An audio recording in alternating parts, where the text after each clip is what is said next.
Testing, testing, 1, 2, testing.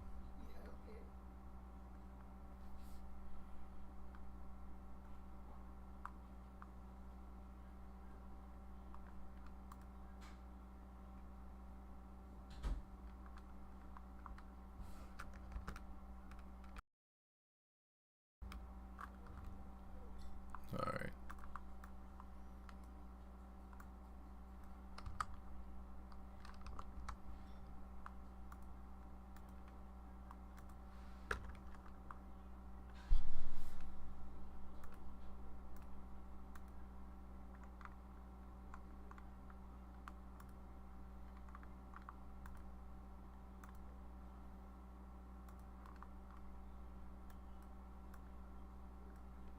Okay, let's go ahead and start.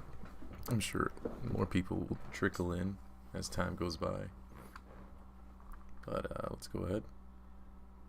See, I take a little bit of an approach like, I know everybody likes the fact that Franz left and wrote that book, but I can't help but think my mind says, why did he leave? Hey everyone, my name is Jake, and today we have a really special and exciting interview on the show with a current member of Jehovah's Witnesses. So please be kind in the comments. Obviously, due to the organization's stance on members talking with critics, he is going to be anonymous. We're not going to show his face, you'll just hear his audio, and he's going under the name Russell. Who else? So please welcome Russell. Hey, Jake. Hey, thank you so much. I apologize. I forgot to say thank you for coming on when we were talking. Oh, yeah. Hey, so I wanted to just hop in and give a content warning of sorts. Basically, I definitely clickbait titled this because I want people to actually watch it, but I would not say that what you're about to watch is a debate per se. For the first half of the conversation in particular, I really try and let Russell talk as much as possible and get his backstory. I really want this to be the groundwork for more interaction between active witnesses and ExJWs on the internet. Anyway, my goal of this conversation wasn't to change Russell's mind or to challenge him on every little thing. I really wanted to lay a groundwork so that in the future we can have those more back and forth conversations. So I hope you will listen to the conversation, but I would not necessarily classify it as a debate, though we definitely have some more back and forth challenging questions towards the back end of the interview. No, this is really cool. So I put out a video recently, and at the end of it I kind of just put out the word like, hey, if you're a witness and would be willing to talk to me on the channel in some way, let me know.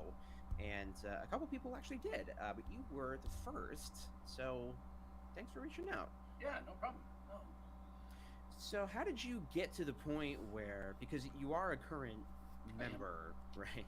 In really good standing, exemplary, I guess they call it. In fact, I'm very close to being an MS. They just started talking about that with me. So. Oh, great. Okay, so you're a proper. And this is kind of interesting. I'm assuming because this guy, the way he talks, he's from the United States. I'm assuming. It's just kind of weird.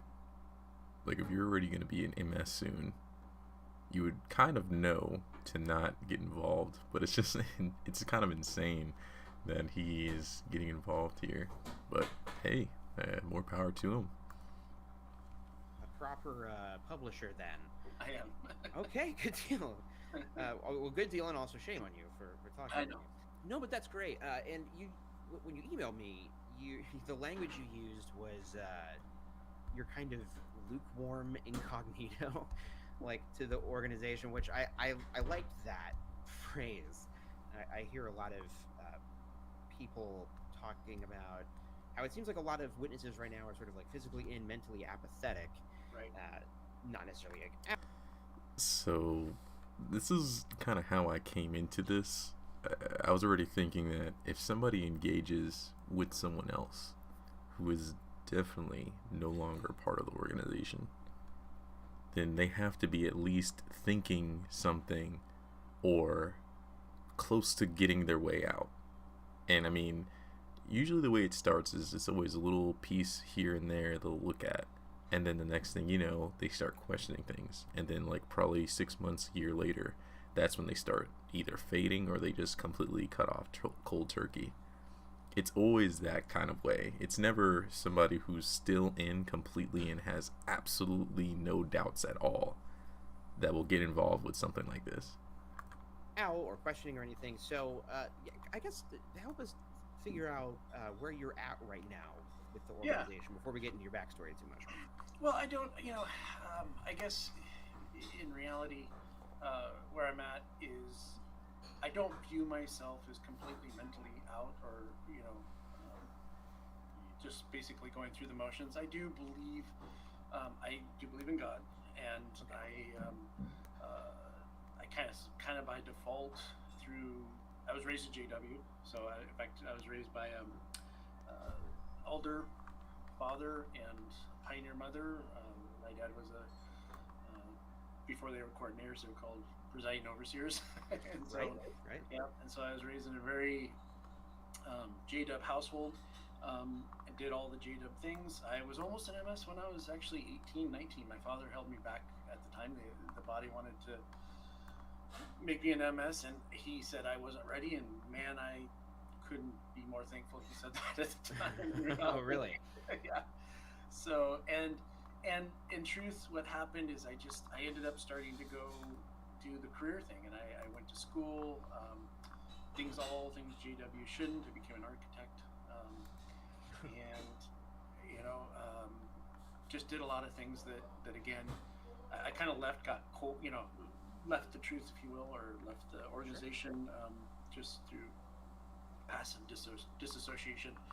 And then I came back a little bit later, and especially right after I got married, and then my wife became a pioneer, and I just got a little bit more active. But I would say your wife, if you don't mind me asking, was your wife a witness before, or did she kind of? She was also raised. It was basically her father was an elder, and her mom was a pioneer, and it's one of those things, right, where you're almost a match is made by the status of parents and circumstance and all that. Yeah. So and ultimately, then I did get disfellowshipped, and I know you want to ask me about that, but primarily I'd say I'm not PIMO, but I'm definitely not. I'm not so tied in with the organizational views that I think, they're absolutely right about everything, and Okay. Yeah. So interesting. Are you kind of the opinion that they're like at least like the best religion to be a part of, or? Yes. In fact, you hear that colloquial cringe. What is it? The best, or the best? The most perfect, imperfect. Yeah. And what's funny about that, I don't think anybody actually thinks that way, really, when they say it, right? You read those old watch cars where it's like, where one prophecy would be changed or adjusted, and everybody say, well, where else would we go? Trying to mimic what Jesus or his apostles said to him over the blood issue. But in reality, if you really break those down, both comments, it's kind of like, if you really thought that, then you definitely wouldn't attribute what you do to the organization, right? Because I think if they actually came out and said, hey, we're the best best imperfect organization out there, and we are who we are, I actually think they'd get a much better reception than kind of the hybrid. I do too, yeah. So because they don't like claim divine revelation in the sense that like they don't claim that like Jesus talks to them like one-on-one. But what else? It's also like. but hold on, that's funny you say that. See, and I think through this discussion you'll see where I. I might deviate, but it's kind of like they're spirit inspired, right, or scripture inspired. Spirit, right. What does that mean? I mean, if not. Yeah, not they say like they're not inspired, right? They say they're neither inspired nor infallible, but they're like guided by the Holy Spirit, and it always seemed to me a little arbitrary as to what the difference between like being inspired and being led by the Spirit is. Yeah. So exactly. That's why I use the term lukewarm to their who they are, their claims. But I definitely am a strong believer in God, and And again, you kind of back into it, right? I mean, I think it's why a lot of ex-JWs don't actually often find another religion, because they've been taught all their life about things like the Trinity and hellfire. I mean, what am I going to do? Go Right. to some other church organization and start believing that people are going to burn forever? And Right. Yeah. it just Like I left the witnesses and I really started to like the idea of hell. That started to really appeal to me. yeah. There's when you start checking off those boxes, there's just, you kind of get defaulted and de facto to one organization. Yeah. No, I understand that. There was a ex-Mormon person I would watch, and he would kind of say something similar, like when you've been raised to think that like every other religion other than your own is terrible. Once you realize that the one true religion is also terrible, you don't really have anywhere else to go. That is a very good point, and that's where I find myself right now. Literally to a T. I mean, we've been taught that our entire life, so when we leave, it's like, so where else is there to go now? I'm not going anywhere. I already know everything about all the other ones, apparently, so why would I get involved with all the other ones? Butchering the way he said that. But that, okay, so maybe if you don't mind, I'd like to kind of ask where you're at with what your disagreements are, or what is causing you to be more like disconnected. I think when I remember as a child growing up, my mother used to saying to me all the time, I don't even know who the governing body. I couldn't even name but one governing body member, or and then you'd see some Christian rock band on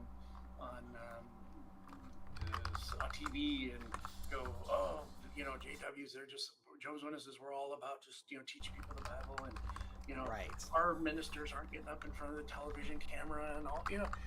I think. Yeah, I remember all that too. Yeah, and I think overall, it just like, if I could go back to her, I'd say, well, give it 100 years, or give it 50 years, give it 20 years. Right, like, oh, just you wait. Yeah, and this generation will by no means pass away before you see the governing body on TV. No, and that's even another issue. But overall, I just think it's if I had to say it in a nutshell, is like just the way that the governing body is kind of shaped up to be what they are, and it's just this weird mix of weird doctrine with, like we just talked about, or scripturally led, or whatever the term they're using nowadays, and then the authority that they impose on people, and now that they're I hear it all the time at meetings and conventions. It used to be just the organization that's doing this, or the organization did this, or Bethel's doing that. Yeah. Now, very specifically, governing body. The governing body has approved this. The governing body has approved that. Yeah. The governing body has decided this. And then when you even think about the term governing body, the corporate term, that has no, you almost throw out what Jesus said about don't call anybody leader. It's like, I mean, here we come up with terms like elder, or ministerial servant, or pioneer, all these terms that have been crafted to not denote this hierarchy. And then for some reason they just get to governing body, and let's just throw that out the window, and man, we're gonna go in, we're governing everybody. And now we have a new title, we're calling bishops governing body helpers, bishops or cardinals. It's kind of like, that's true. That they really didn't even come up with they didn't just call them helpers. Yeah, They're governing body helpers. And yeah, that's true. And I just honestly, they kind of testify against themselves. So that's the reality of it. Yeah, that's really interesting, and that's like obviously something that I noticed as well. And it was almost like one of those things where I looked around and realized like something's different. What's different? You just realize like how much things have changed in a seemingly short amount of time. The last 15 years, 10 years. I mean, it's changing rapidly. Yeah. The chariot is, you got to keep up with it. All of these off-putting aesthetic changes. Yeah. As the chariot. Yeah. So that's interesting. So what do you agree with? So would you say like doctrinally, like their interpretation of the Bible, you largely agree with? I do. With some minor adjustments, I'd say. I think I saw a video you put out talking about different things that aren't in the Bible, and I think the issue of who's going where, right? I mean, I think it's a little murky. I think the Bible definitely talks about the idea that there be something here. There's a redoing of the earth in some way, but if you were really to read the Bible as it's written, you'd get definite sense that you're going to heaven, but that to me isn't a huge deal. I mean, if there is a reward, it does, I mean, it feels like a silly thing to argue about. Yeah, it's a good point. But it's an afterlife. What do you care? Yeah, as long, yeah. And then if it's not right, then I guess I won't think about it. The but overall, I'd say strong things like the Trinity. Right, I spent a lot of time studying the Trinity and hellfire and all the more basic dogmas that other churches really hold true. I feel like I watch a lot of Bart Ehrman. Oh yeah, I love Bart Ehrman, and I dabbled with the trying to, before I came back, I was looking into atheism and Dawkins and all the just I did a lot of things that. So you've done your due diligence. See, this is kind of what I was talking about. Like, he's looked into a whole bunch of other things that Jehovah's Witnesses really wouldn't even look at, which that's perfectly fine. But I know that even though he is an active Jehovah's Witness, he is already doubting certain things that Jehovah's Witnesses, if they were doubting, they'd have to push them in the back of their mind. They couldn't completely think about it or even look at those books or read anything of that nature at all. I remember when I was in, I didn't even think about reading anything about atheism. Like, if I ever did, like, that'd be weird. It was super hard for me to even read stuff on Reddit about witnesses and stuff. But that was like my gateway a little bit, because I started off on Reddit, looked a little bit about stuff like that, did some research myself, and then here I am now. Yeah. That's really interesting to me. So I've talked with somebody, with another witness, and they're in a kind of a similar space. It's sort of like they also left for a while, did a fair amount of research, but still came back with perhaps you have a more nuanced view than the other person I talked to. But what kind of led you out in the first place? Because you did include in your email, you have a really interesting disfellowshipping story, and you have a thing that I've actually never heard of happening. So I'm kind of interested to hear what your experience is. So my wife and I were having some issues, newly married, Sure. And we got a shepherding call. And in that shepherding call, she was a pioneer, full-time pioneer. And in that shepherding call, there was a little bit of we aired out a little too much. We were young, we didn't know. So, I definitely would do things different today. Sure. If I even accepted one. But anyhow. Right, yeah. But anyways, I kind of aired out a little too much, and in it, it was revealed that my choice of words was not ideal or adequate. I did use language that I shouldn't have used. Like cursing? Cursing, yeah. Like just in general, normal. Gotcha. Arguments. I didn't say something horrid, but it just was like, I used curse words a couple times. In fact, I think it was brought down to about 6 times. Okay. So it was like you could count the number, yeah. Okay. And she had done just enough to where they were removing her as a pioneer at the time. And I remember her being told that she had just finished a year and she was looking forward to going to school, and they said you couldn't go do it. And then they looked at me, and there's this guy, particular elder, which I did not get along with at all. He's not an elder today, and he looked at me with the most satisfied look, and he said, "And what are you doing on Sunday afternoon?" And I just was like, I guess after I don't know, just coming back. He goes, "Well, we have we have some men and brothers. We're going to meet with you, and just so you know, we started a judicial committee." And I'm like, "What?" It wasn't even in my mind, right? Yeah. Right. And I remember saying, "Well, what did I do?" And he said, "Well, it's for abusive speech." That was the official thing. And I said, "That's and keep in mind, it's not like I was abusively speaking to my wife only. That's one of the reasons she was taken off the pioneer list is we had some couple fights and we said some things we should. Anyhow. Gotcha. So it's just you're just like saying like god damn it or Yeah, something. yeah. But you're not like exactly calling her. Yeah, no, it's yeah. not directed toward. It's just yeah. These times, Anyhow, so at any rate, I actually gave a talk on abusive formed speech. a judicial committee, and my father was an elder at the time, and he highly in that congregation in particular, and he was like, what? And so at any rate, but I went through it, and do you think he said what the yeah. What the hell are they doing? Friends are pretty cool, to be honest. So, yeah, no. they're anyhow. So and so in the meeting, it was kind of like it was hard to be super repentant for something that you're surprised you're even there, and it was a weird mix where I was going in there like, what do you do? What is this? And yeah, like, is this like a test or something? So I wasn't like breaking down crying because I had sinned and all this kind of things, typical things that you would expect, or they would expect to see from someone that was quote repentant. Right. And so ultimately they met with me 3 times, which took a while. Yeah, that was interesting. It wasn't just one time, and it was kind of like, yeah, that's how it was with me. And so they told me they were gonna disfellowship me, and then they told me about the appeal process, and I said, well, okay, I think I want to do that.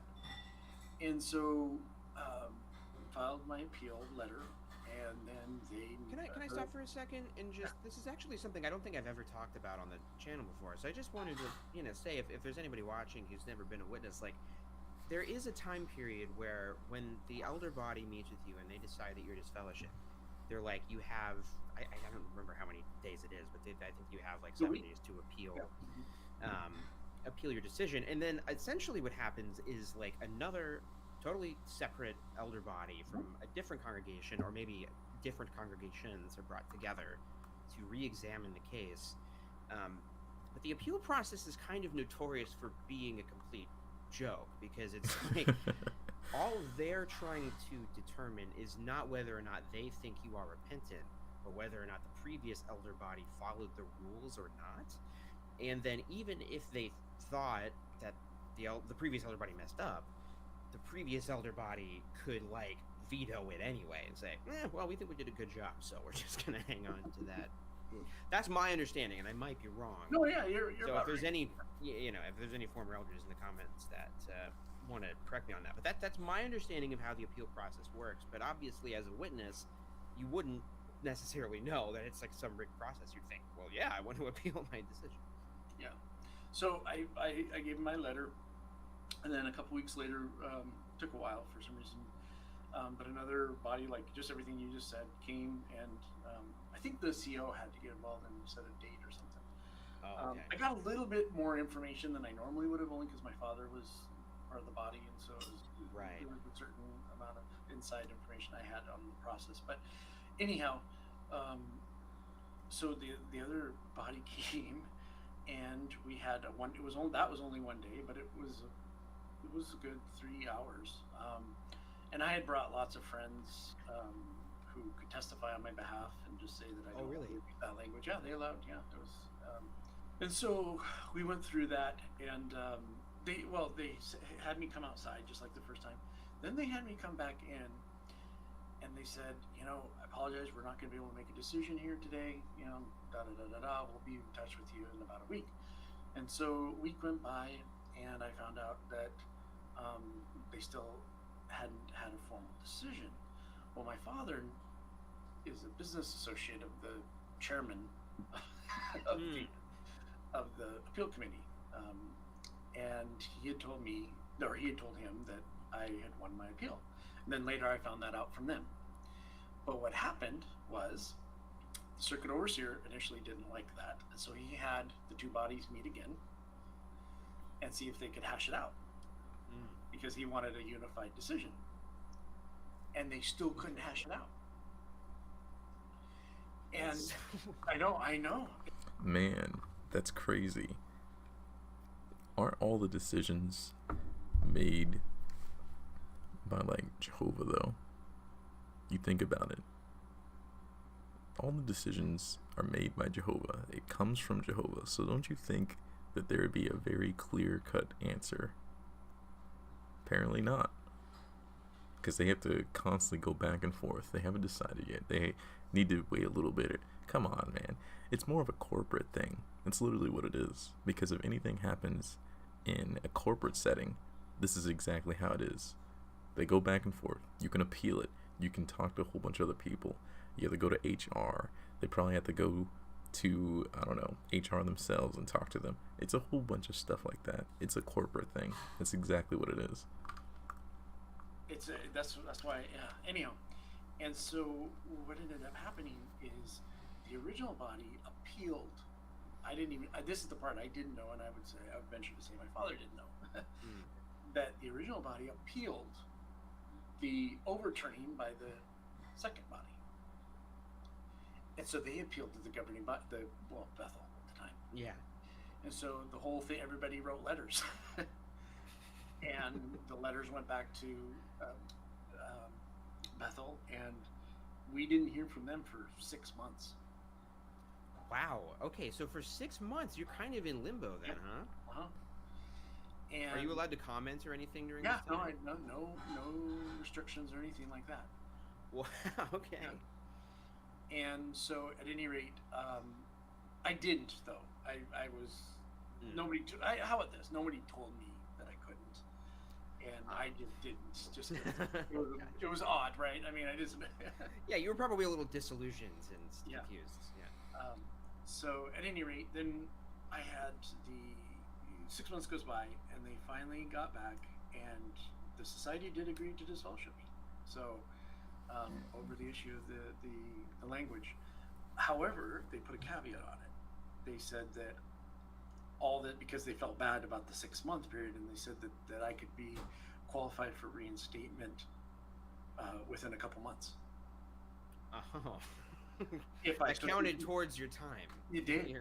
It did. And so I was reinstated. It wasn't 2 months. It was like 3 or 4, but it wasn't like I had to wait a whole lot. It wasn't. You didn't have to wait a year or. Yeah. Wow, that is that's really weird. That's probably the pettiest thing I've heard somebody get disfellowshipped over. Yeah. I mean, I'm sure there have been elders meetings where elders have cursed during the meeting. Yeah. No, and honestly, that just put kind of a bad taste in my mouth, and I ended up kind of beaten out again, and just focused on other things. But anyhow, yeah, it was an interesting experience. It was very, very unique. That is a very unique experience. And so at this point, you're married then. Yes. And so, what is your marriage like during that time? Because I know what it's like to be a disfellowship person with a spouse who is not. Right. But I was obviously what they would consider an opposer. So it was, it was different. I was not working to try to come back or anything like that. So what was that like for you?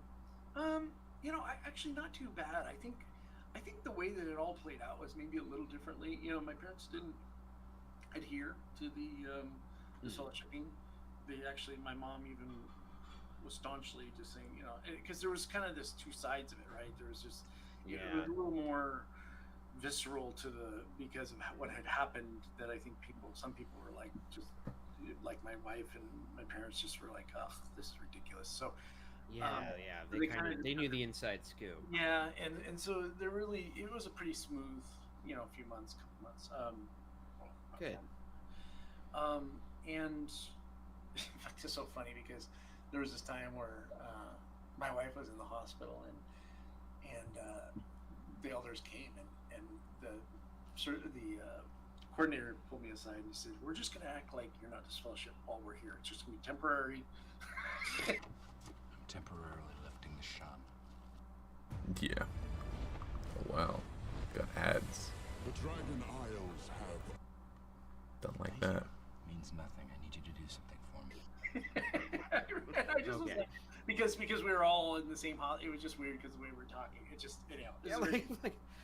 hey, can we just pretend like these rules are silly and don't matter? Yeah, it was very surreal. Because this is completely arbitrary. Yeah. Wow. Okay. That's really interesting. So is it during this time that you start to maybe look at some content online or read some books or something, or is that different? Okay. And I will say this: I started. I think the first thing that I started doing is I started reading. He's either Swedish or Norwegian about the Gentile times revisited. Oh yeah, Carl Olaf Johnson, the Yeah. Gentile Times Reconsidered. Reconsidered, yeah. So and I read that started book reading a too. bunch of things and At least started pieces watching, of it. You know, the John Cedars. I started watching his Hey, I did the same thing. YouTube channel and went through a whole kind of a searching period, a secondary searching period. How long ago was this, by the way? So now I'm talking about a period. It's not like, so we're kind of jumping around 10 years at a time. You know, Oh, okay. all this stuff. Yeah, I mean, because I faded back out after I got reinstated, and then that's when I did more research before I decided to come back in a big, you know. Just, Gotcha. I'm sorry. So I confused the timeline a little bit. Okay. I'm kind of curious too now. So, when he left and kind of started looking over everything and faded and whatever else, I wonder if people started to reach out from him, from the congregation, and try to coerce him into coming back, and they like love bombed him. You know what I mean? Because they'll do that, and that could like work on many people. That tactic. So next thing you know, he'll be back in the organization, and everybody's loving on him and whatnot. And then he's like, you know what? This is where I need to be at. It's possible. No, you're right. Yeah. And you know, and I even got into some chats with Lloyd, I guess it was. Yeah, I guess. I don't where know. you know, some of the things I agreed. I obviously agreed with a lot of things he was saying, but I disagreed with some other things he was saying. And he and I had some long chats back and forth. And okay, interesting. yeah, and then I started going down the whole. I looked at atheism arguments. I looked at all sorts of different things. Anthony Flew was another really. He was kind of the Dawkins of his time, and then right before he died, he converted. So my thing is, I want to know what really made him come back. What was the big turning point that was like, you know what, I gotta come back? Because it's getting to that point. Because he looked at everything that I looked at pretty much, and yet he still hasn't said, you know what, this is what made me come. I mean, we're gonna get to that, of course, but I'm just so curious as to hear what he said, or what he has to say, rather. Back into a Christian. Oh, okay. I don't think I know this person. Yeah, he was pretty fun. Yeah, Anthony Flew. I think he published a book entitled "Don't Go." Exactly. There is no God, and then right before he died, he published a book. There is a God, or something. Published a book called like, "Oops, wait, hang on a second." Yeah. But he was an Oxford guy with Dawkins, I believe. Interesting. Okay. But yeah, just did a lot of soul searching and So, and I read a lot of apostate material.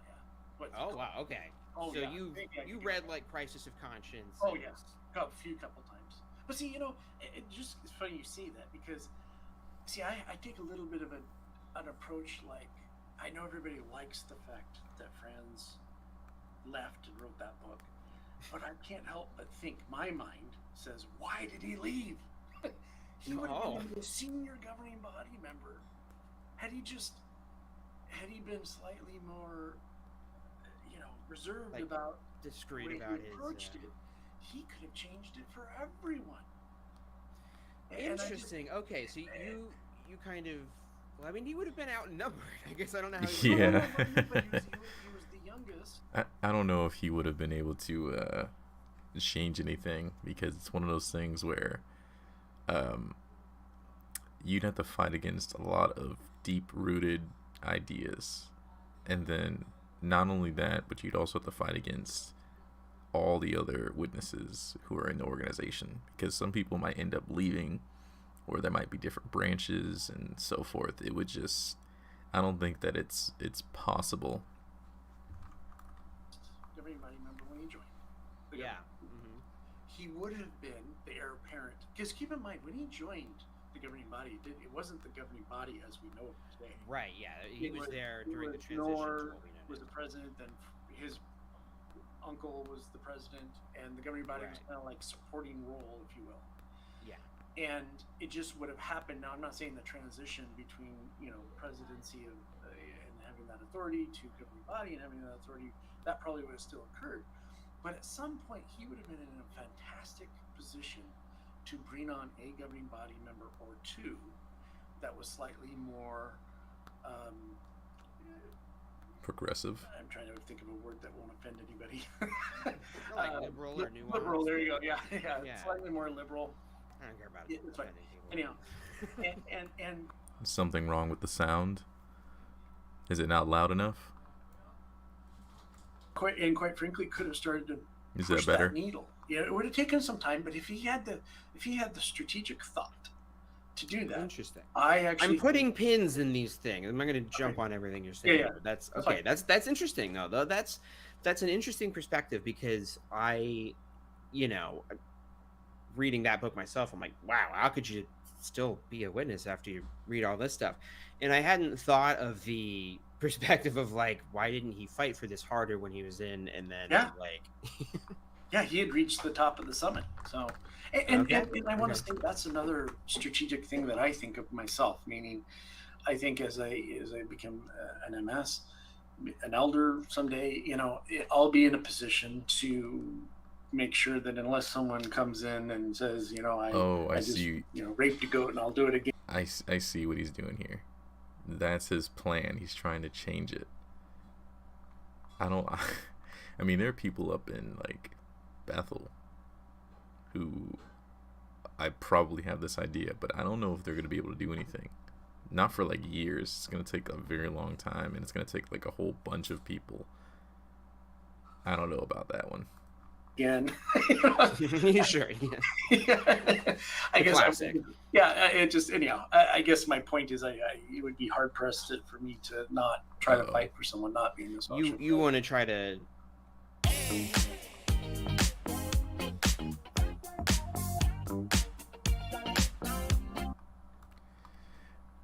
How's it going, by the way? Sixes and Tammy, welcome in.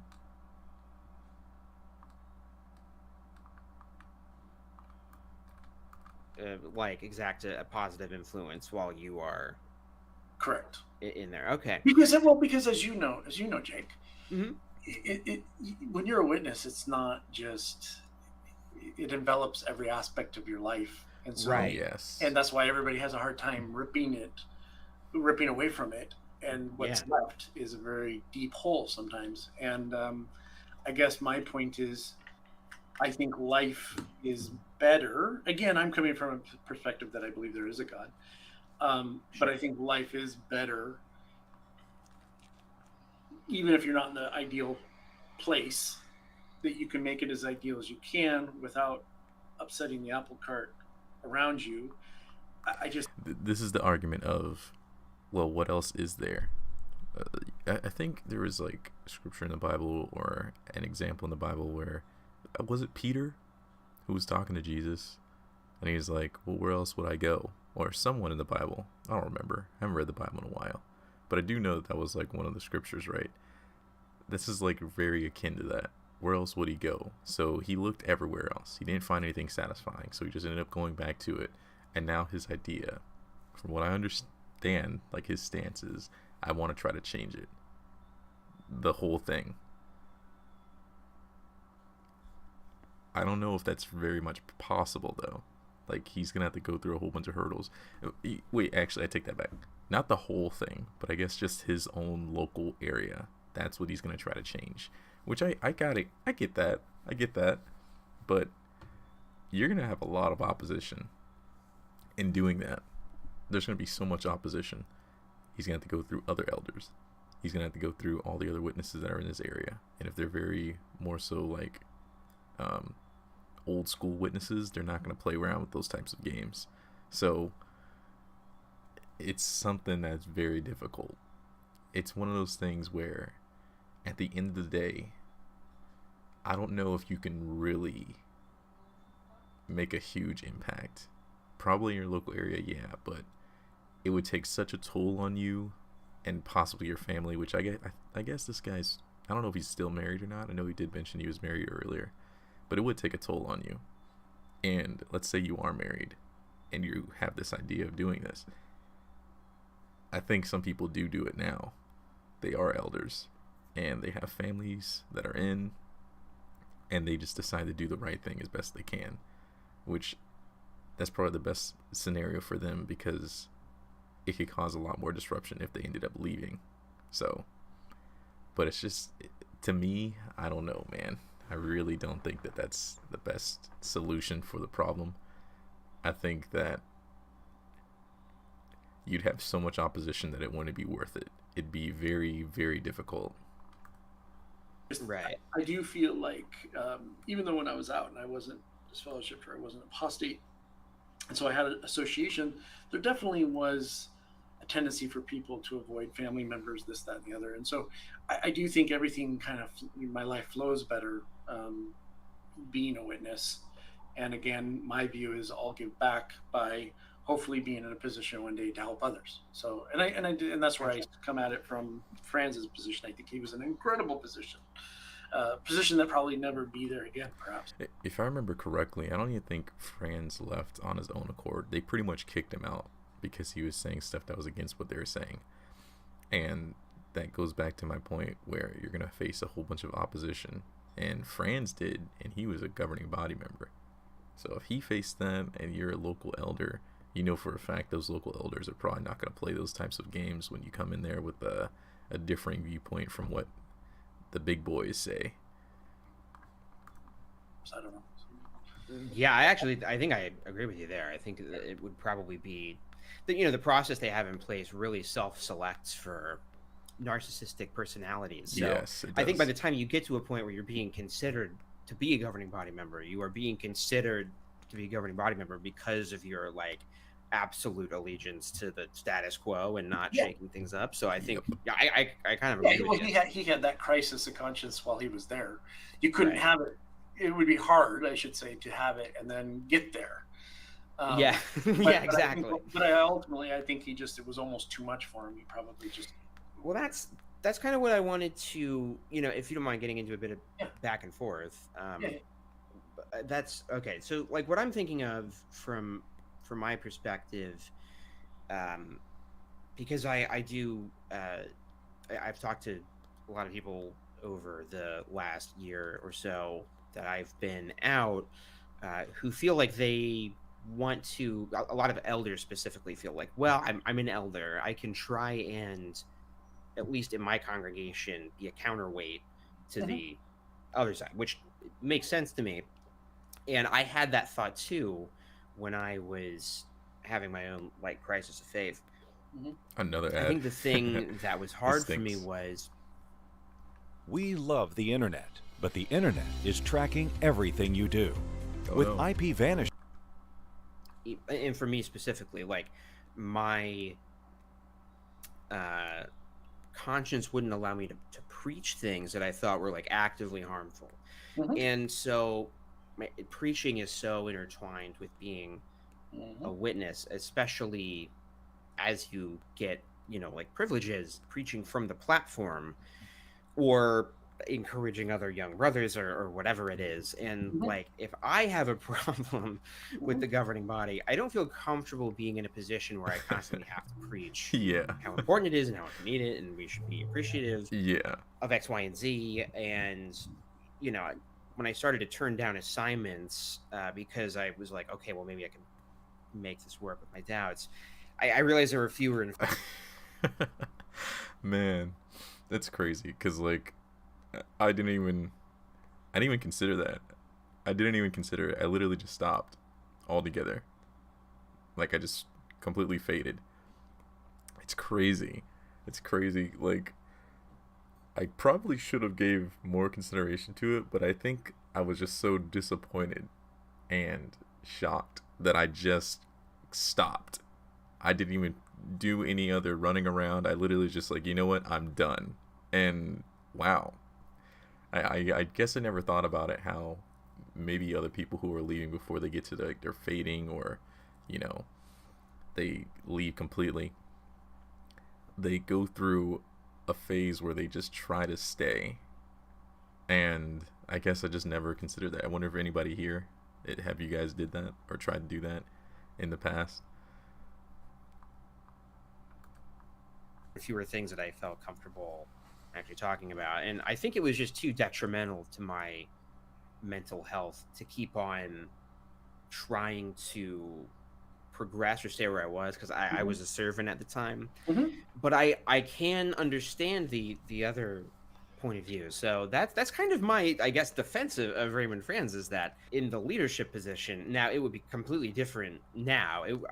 I think even if somebody did wake up now, they would be like, well, I'm just going to ride this train until I die, because if I leave, everybody has seen my face and knows exactly who I am.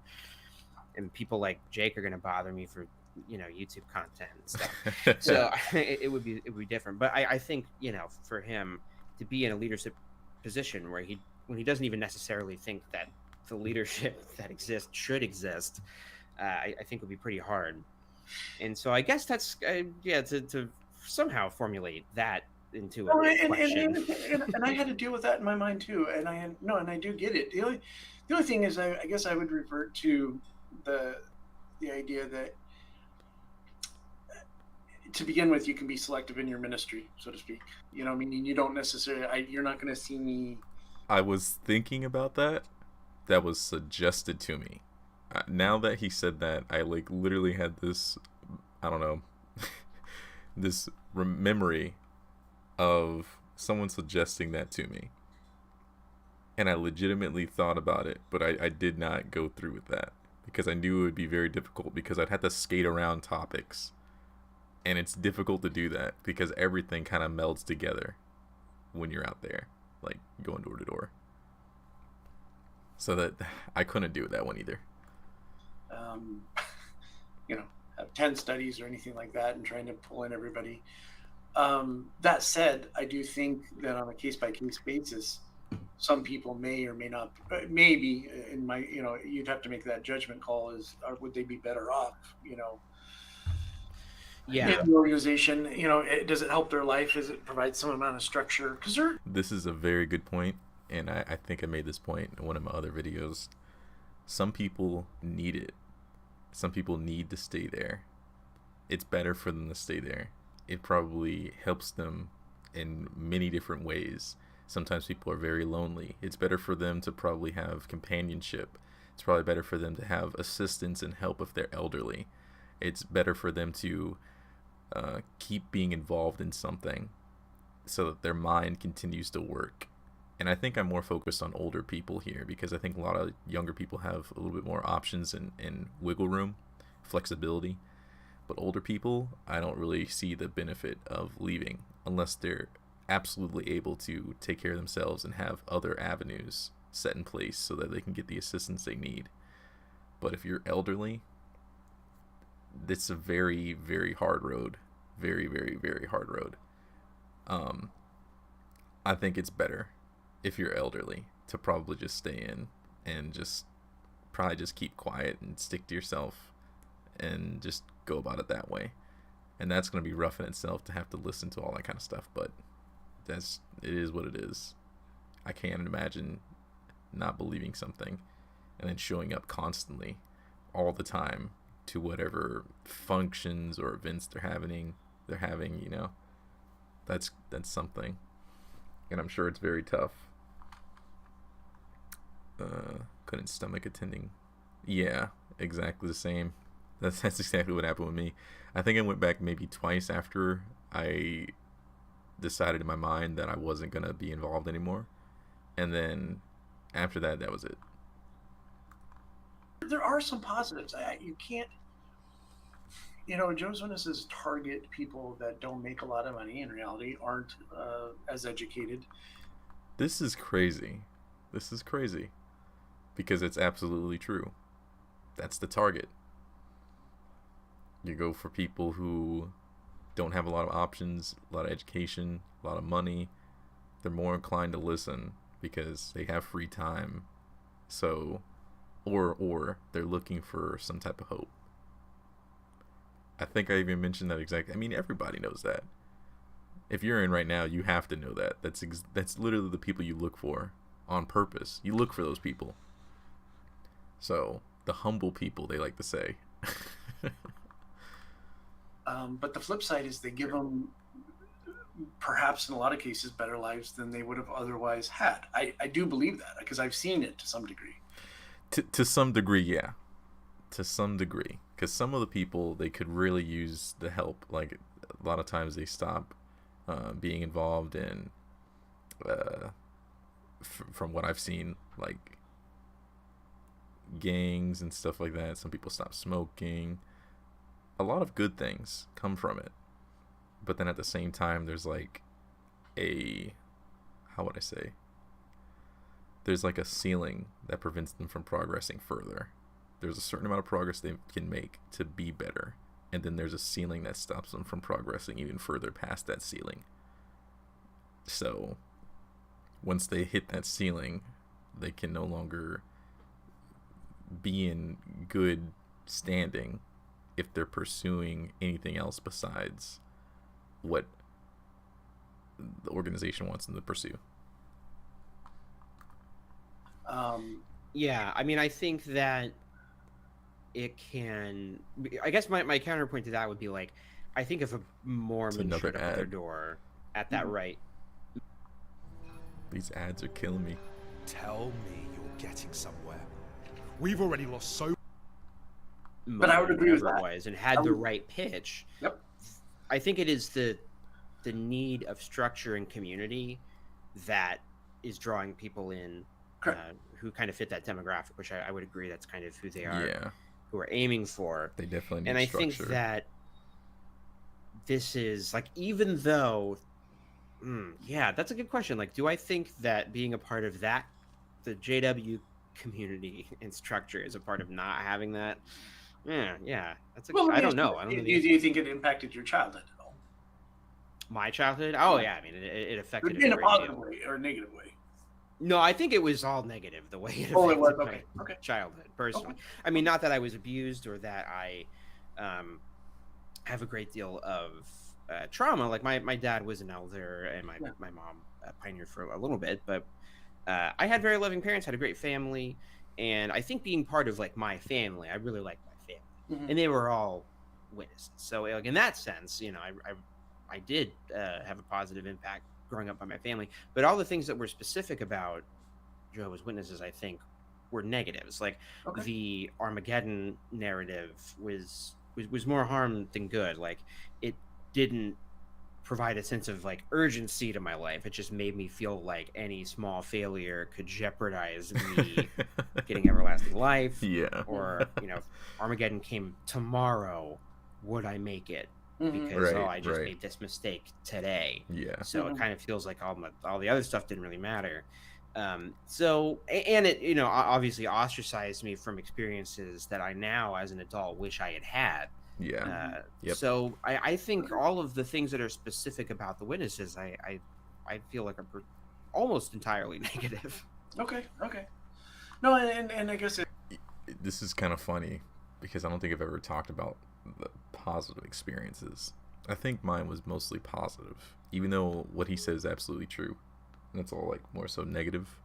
And everything he said, I absolutely agree with. But I guess my positive outlook on it is that I gained some public speaking skills. I gained a lot of experience with talking to random people, which helps with my job a little bit. And I feel very comfortable engaging and almost debating with my own ideas. Those things are more positive to me than I think I've learned, because I've had to do that multiple times when I was younger and in school. So those things I kind of draw from now today, and I apply into my life, those skills I acquired, and it's helped me tremendously. I think those skills really did help me quite a bit. Those are the positive things I gained from it. But everything he did say, negative-wise, his viewpoint of looking at it, yeah, that's true too. I guess I just didn't even consider those things because I've gotten past it. So I only look at, like, the things that I've gained. You know what I mean? But yeah, that's how I guess I kind of look at it. I should probably have a talk with Jake. That'd be cool. Should probably talk with Jake sometime. It is circumstance. Hey, Manny, how's it going? Like, I was just with someone just a minute ago. He was a meth. He was a dad of two kids, and he was into meth, and he was just sharing with me. I had a coffee with him, and just sharing with me about how it changed his life. And, you know, so just, I guess I'm coming from hearing that and just thinking about how much it's going to benefit their kids now, not having a dad that's fully, you know, engrossed in meth. So it just, there are times, I get what, you know, it is circumstantial. And, you know, to just be clear, this is all with reflection and hindsight, because certainly at the time I thought that I didn't think like, oh wow, I hate being a witness and this is affecting me negatively. Like, if I had been interviewed on a circuit assembly a couple years ago, I would have said, oh, I don't have any regrets. My only regret was not pioneering sooner, or, you know, whatever. But with reflection, a lot of the issues that I have now, I realize were because of a lot of the like fear mongering that's at a lot of at the core of the doctrine, which is that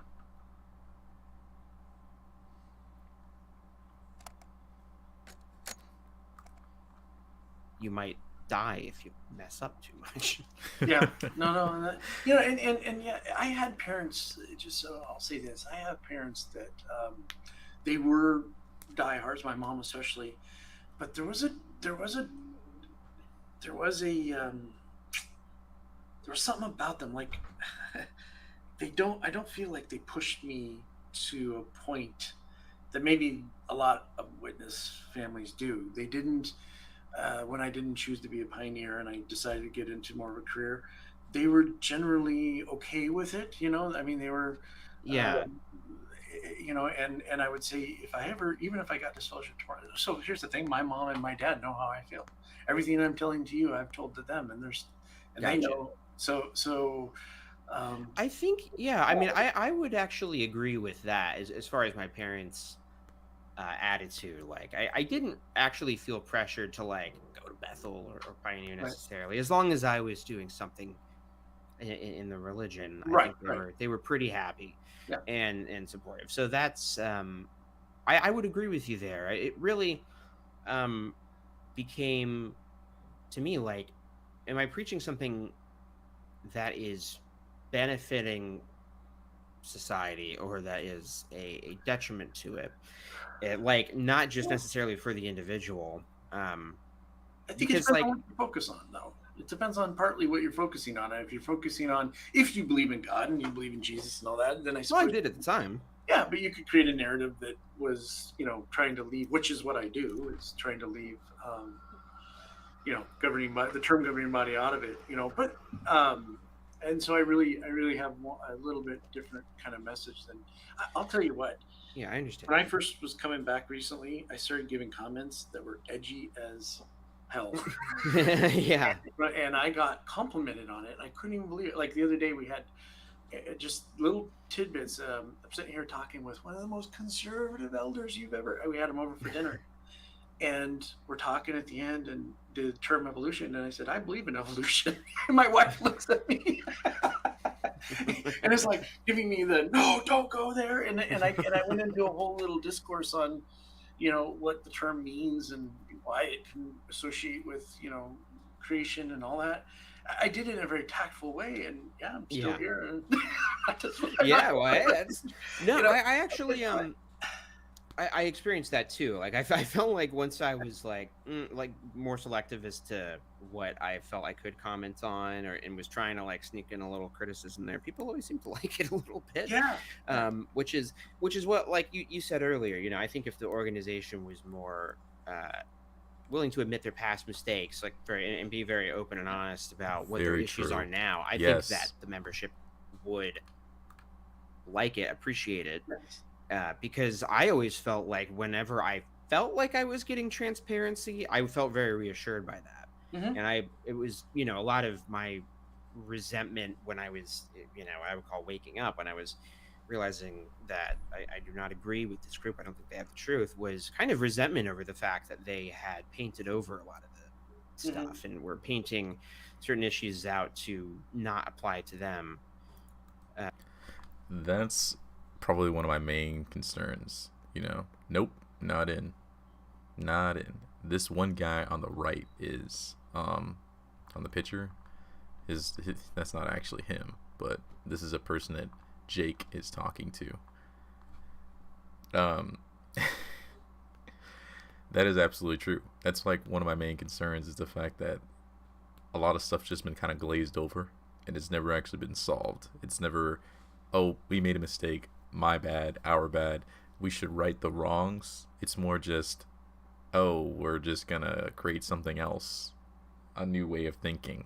And anybody who thought the past way is now wrong. That's just very disingenuous to me. I hate that so much. And I think that's one of the biggest things, one of the biggest issues I have. So I do understand that. Sorry, go ahead. Oh, I was going to say, there's a little bit of a, when I watched the Jeffrey Jackson interview with the Australian Royal Commission, yeah, it just seems so different than if I felt a governing body helper was being questioned. And one of the interesting things after watching that interview or questionnaire, I kind of wondered, who is them? Wouldn't it be interesting if them really wasn't them? I don't know. I know I'm not trying to go far field on this. I don't know what you mean, though. What do you mean? Okay, well, you got the governing body, but then you got the organization. And is the organization having these policies and all this? I mean, the question is, if you were to really separate the governing body members out and ask them about themselves, what would their answers be compared to what gets printed and approved and written by the people who write it at Bethel? And that is a very good point. I've actually never thought about that, but yeah, I I feel that Mr. Morris has a lot of things that he could say. I feel like I talk to him out of every one of them because I know that he'd be the most honest. One, because he probably would be drinking, but then also two, because I know how he is. The way his personality is, he would just tell you straight out exactly how he feels about certain things. So it's an interesting disconnect. I wonder if it exists, because it definitely seemed like the answers he was giving wouldn't have been, if another witness was giving those answers, they may have had a judicial committee. Yeah, right. So, that's interesting, because there was that one question where, like, Angus Stewart, the guy questioning him, like, really hammered him on, like, corporal punishment. Do you guys in your publications encourage spanking, or have you ever? And they definitely have. And the question, but he just said, not personally, no. Yep. And then the question of, more importantly, the question of, are you guys the only channel that God is using or whatever? Well, that would be presumptuous. Well, yeah. My goodness, you're presumptuous all over the map when in the living room. Right. Exactly. Yeah.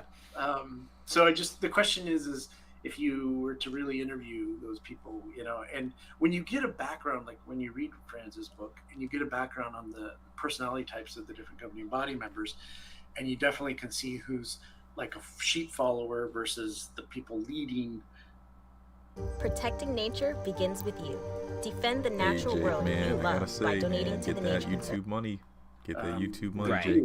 And the question is Tony Morris sitting there being a strong man? And I don't know. Who knows? I just it would be really interesting to dissect it. And so I want like a secret recording to come out just so I know what the dynamic is in the room. I'm just curious. Yeah, but I don't know. I wonder if the organization is more organized than its own good would. Oh, probably. So let me challenge you on a couple things. Let me think about this, because like the thing that I got to a point where like I couldn't reconcile was, ironically, one of the biggest things was shunning, right? And just realizing like this is really cruel that we use fear in this way, and knowing that there have been people that have like committed suicide or whatever, and mostly just like feeling suicidal myself because I realized how worried I was about losing my family, like the impossible position I was in, of being a loudmouth and a doubter, just realizing like, so, and then I thought about the effect that this has on like closeted gay members of the witnesses, and there's a high suicide rate in the LGBTQ community, specifically because of not feeling accepted, not feeling like there's a place for them, and beyond that, just the organization itself. Like I'm asking people to join a thing that I don't agree with the structure with, and I don't I don't think that the message is positive because it demands so much exclusion and so much fear is integral to it. So are you doing kind of a like cost analysis in your head, or like some kind of math as to like, okay, I find this thing harmful, but I feel like it's counterbalanced by this? Like, how are you justifying certain things in your head? So broad stroke, yes. Small stroke, I have a lot of my friends who are disfellowshipped. I do not shun them. I try to reach out to them. I'm gonna tell you right now, this guy going back to the meetings and everything and still associating with people who are outside who have been disfellowshipped, this guy is gonna get it eventually. Someone's gonna see him hanging out with people who are disfellowshipped, and he's gonna get it. I know he's trying to do the right thing, but I said this earlier, I really do think that he's like really close to being on his way out completely. The way that he's kind of, even him being here right now is just telling me all types of signs that, yep, this is very close, buddy.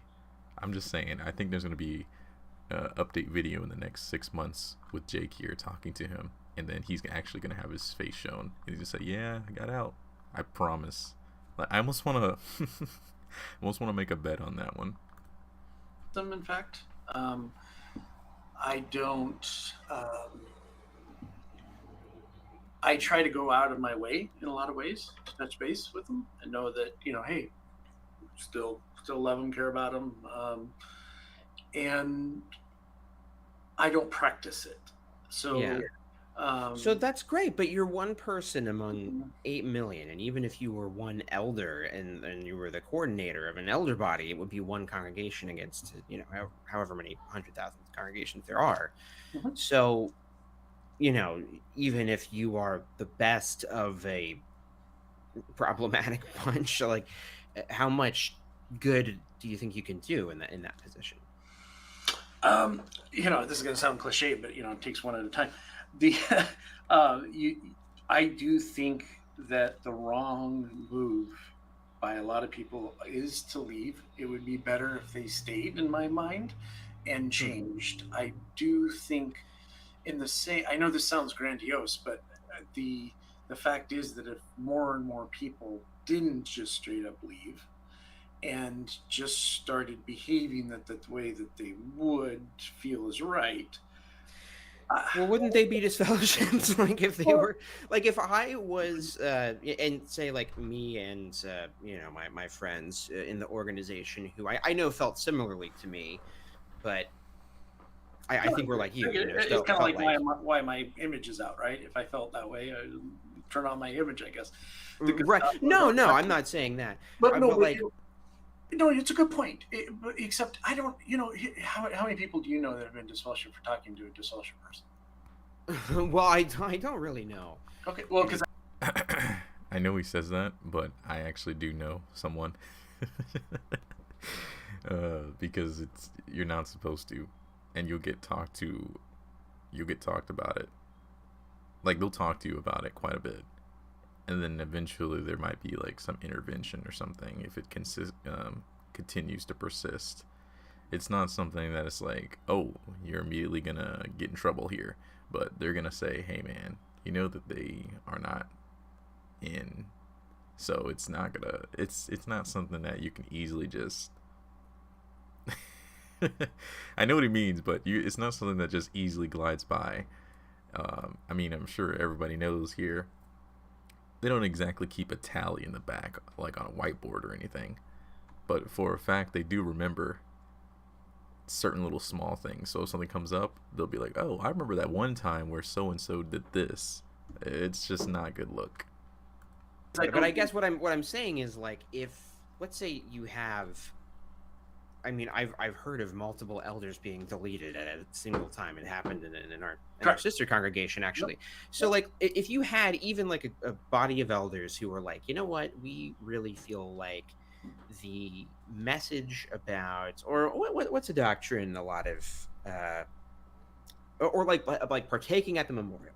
Okay. Like, we feel like everybody should partake at the memorial. We don't see that there is a distinction in the Bible between people who should and should not partake, no matter what their resurrection hope is. So in our congregation, just so you know, I do feel you're right in what you're saying. Which that's, hey, you know what? I think I'm right too. I mean, I don't really care that much because now I'm kind of more agnostic. Yeah. But when I was not, and I was more in your position of believing in God and in the Bible, I at least felt that way. And so they're like, okay, we're going to do that. I think the CEO is going to say, cool. If you shop on Amazon, you should use this tool. It's a browser extension that... Cool. I have to make a call to the branch real quick. I'll be right back. And he's going to come back and say, you're all deleted as elders. And then that will be announced at the next meeting by whatever elders are not converted. And then they're just, they're ostracized. Yep. They can keep coming to the meetings if they want. But if they want to preach what they think is true, then they're out of luck.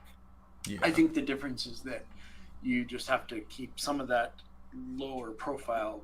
It goes back to the Ray Franz thing, right? I mean, he didn't know what to do with his newfound crisis of conscience. I think if you actually were more covert or strategic. I don't think that there's a way to be covert or strategic with it, though, because eventually it's going to find its way to get out. I mean, if you talk to anybody or do any type of visits or anything like that, eventually it's just going to be like, oh, he's saying something that's contradictory to what we all collectively believe. So it's not going to work. I don't think that it could actually work.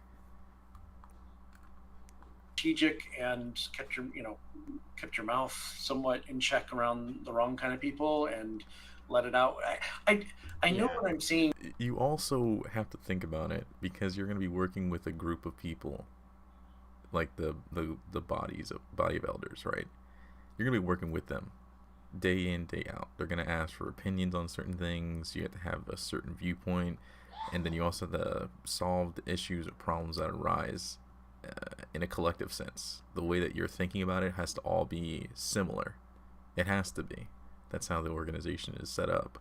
So if you have slightly different viewpoints of anything multiple times, and I know that this is what happened because somebody that I knew that was a witness that was an elder that tried to do what this guy over here is saying, try to be like a good elder and whatnot. He actually got deleted because he was trying to do the right thing. So, and I mean, obviously there's more to that story, but it's just more of the fact that if you try to do the right thing and it's not in the same line of thinking or the same problem solving way that the governing body does things or the body of elder does things, it's not going to work because they're eventually going to try to get you out of there. They might let it slide like once or twice, but they are going to remember that you did something a little differently or thoughts about something a little differently. It's just not sustainable. What's the No, I get that because I feel like that's how I probably, lived for a while, even though maybe I wasn't necessarily consciously making a distinction. But I think that is how a lot of people do it. Like they know, like, hey, around this group of friends, I can be a little bit more honest and hang loose. But if I'm hanging out with brother so and so, don't talk about X, Y, or Z. Exactly. So, I understand what you're saying. And that works to an extent, but it doesn't work completely because there's always going to be like a line in the sand. Someone's always going to have a line drawn in the sand where if you go a little too far, hey, I draw the line there. And they're going to remember that. And you might say, well, you're not being real to who you are. And I guess to my counter to that, well, if I left, what good is that going to do either? I mean, where can I do the most good? Now I understand trying to do the most good, but at the same time, it's almost like everybody has to come to that conclusion themselves of whether they want to be in or out. So all I can do is make sure that I'm okay. And if this guy is like a young guy, he doesn't sound too old, like maybe 30s or something, from what he's been saying, his backstory, it sounds like he probably might be in his 30s, maybe mid 30s. I don't think he's older than that.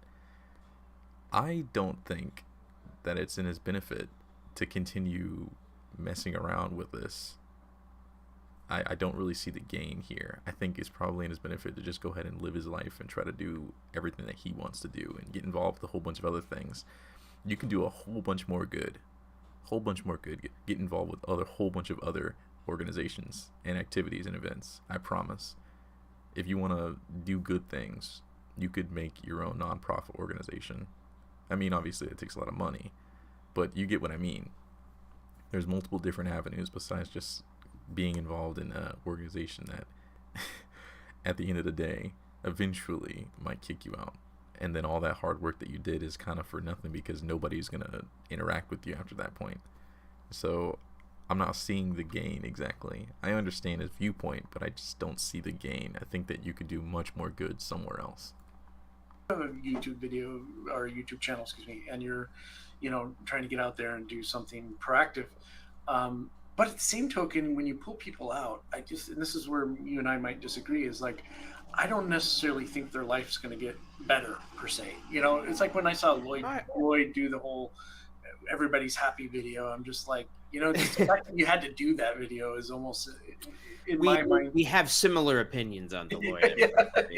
I mean, but I would agree with you. I actually said in a recent video that was in response to a watchtower they put out. One of the things that I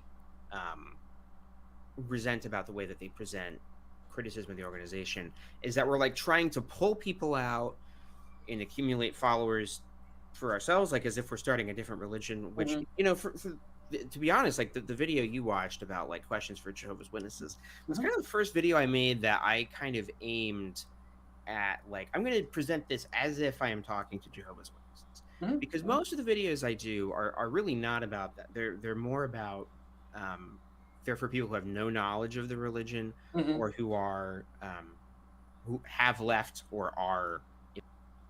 Pizza Hut's wings are big, like we're talking huge. Sauced, seasoned. I don't know. Maybe I should get to Pizza Hut today. Of leaving in some way, and kind of diving into something and trying to present Watchtower's best argument, and then showing using their criteria why it doesn't really hold up. So my goal is not really to pull people out, but I do think that people are happier if they have a more nuanced and informed view. And I think that, like, you seem like a pretty happy guy, and I think you have reached a point where you feel like you have a more nuanced and informed view on your faith. And like to me, that's a win. I would like it if there were more people like you in the organization that were, aware of the issues with it, but wanted to enact positive change. I do think that's better than nothing. Yeah, it is. There is an elder in our local congregation who feels the same way. I speak this way with him, and he is in that genre. There's more and more, to be honest. And I found that too. And he even used the term PIMO with me one time. And I was like, really? And I was like, here's the thing. I think the idea of, Lloyd always likes to say he's an activist. I think he could be a greater activist. Let me go back. And he even used the term more and more, to be honest, with him. There is an elder in our local congregation. It was an feels elder. The same way. I speak this way with him, and he is in that genre. There's more and more, to be honest. And I found that too. And he even used the term PIMO with me one time. Okay, dude. Remember how I was talking about earlier how there are some elders who are in the organization, they have families and stuff, and they still stay in because it's more of a hassle to leave? I'm more than certain that elder that used that term PIMO, because nobody else in the entire world uses the term PIMO for anything besides ExJW. I know for a fact that elder was looking up some apostate literature, man. They gotta hunt that elder down. I mean, he's over there reading apostate literature. That's a no-no. But yeah, for a fact, I know that dude definitely is reading some apostate literature. And if you're talking, this guy here if he's talking with that elder, man, I'm telling you, in the next 6 months or so, this guy, this man, he's gonna be gone, and he's gonna be doing another video with Jake, and he's gonna have his actual photo up here next 6 months. I literally want to just like put some money down on that one. And I was like, I was interested. And I was like, here's the thing. I think the idea of, Lloyd always likes to say he's an activist. I think you can be a greater activist on the inside, and I think you can promote better. I don't think that that's a good way to do it. No. Unless, okay. Let me see. How could this work? I'm trying to come up with a way that this could work. Unless Lloyd did something like what I'm doing, face covered, nobody knows what I look like, and I still am involved with everything else. I just don't ever talk about it. But at the same time, you'd have to undergo so much pain and suffering of going to all the events, meetings, assemblies, conventions. Like, man, I got better things to do with my time. I have way better things to do. And then people expect you to constantly do better, over the years, constantly get more involved and so forth. Man, nah, I'm good. Health for people. I hate to say this. There's no question it's somewhat a captive organization. I get it. I'm not blind to that. But the problem is you're in it. And if you could literally, if it was just you and no other family member, yes, maybe you could break away and it impacts you very little. But I think the fact is it's going to impact you a lot. And I think if enough people decided to just stay in place but change their mindset, I actually think in the long term, I see where he's saying. I see exactly where he's coming from. I understand what he's saying. Maybe it's a very difficult thing to do, to change so many minds and change the whole mindset, because as soon as, I've heard of whole congregations just like, up and gone, elders deleted, and they have to get whole new elders down there to instill the actual teachings. And I've heard of stuff like that happening. I know for a fact, if that there was ever an inkling of, like, let's say one congregation trying to do the right thing and change the mindset, so to speak, that congregation would not last long. They would definitely get rid of that congregation, split them up, whatever it might be. Even on the the website, it says that you can't be a witness unless you have all the beliefs of a witness. Like, you have to believe exactly what all the witnesses believe, otherwise you're not a Jehovah's Witness. It says it on the website. You're gonna fix the organization at some point. I may be completely off my rocker in thinking that, but I understand what you're saying, and I think that is an understandable. Oh, I also wanted to add this too. I like how he is trying to be a safe haven for people who can't leave. Like, think about all the younger children who are subject to it, who can't leave. They're not 18. There's nowhere for them to go. So at least they have somebody as an outlet to talk about the things that bother them. But at the same time, there's the internet. The internet exists, and there's so many people who are involved in the ExJW community that they could go on there and just talk with people to kind of like get it off their chest, so they can keep going until they can leave or they don't have to participate anymore. I think that is a better option than somebody being there as like a safe haven. It would be nice, but I don't know if it would be able to be sustainable. Invalid approach to a certain extent. I think what you are kind of asking people to do, though, and I understand your position, because like you're there, and it's like, well, I think first of all there's the individual just choice element of like,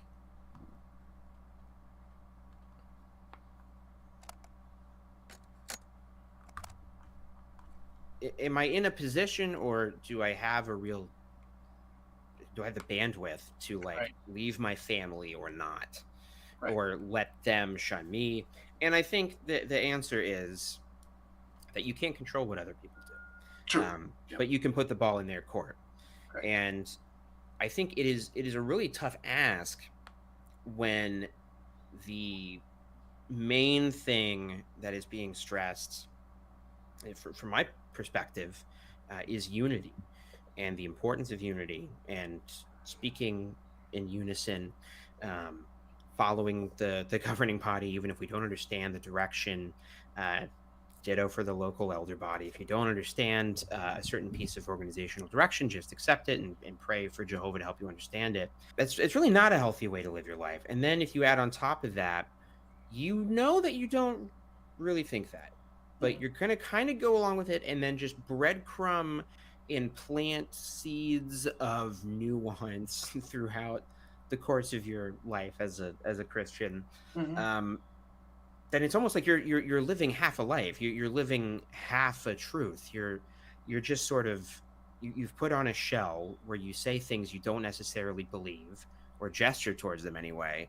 But then you're also like hoping to change. You know, to me, the best way to send a real message that the organization needs to change is for people who disagree with the leadership to no longer submit to them and to leave. Well, I think now. Not to form another religion necessarily, but no. Your comments are well made, and your points are well made.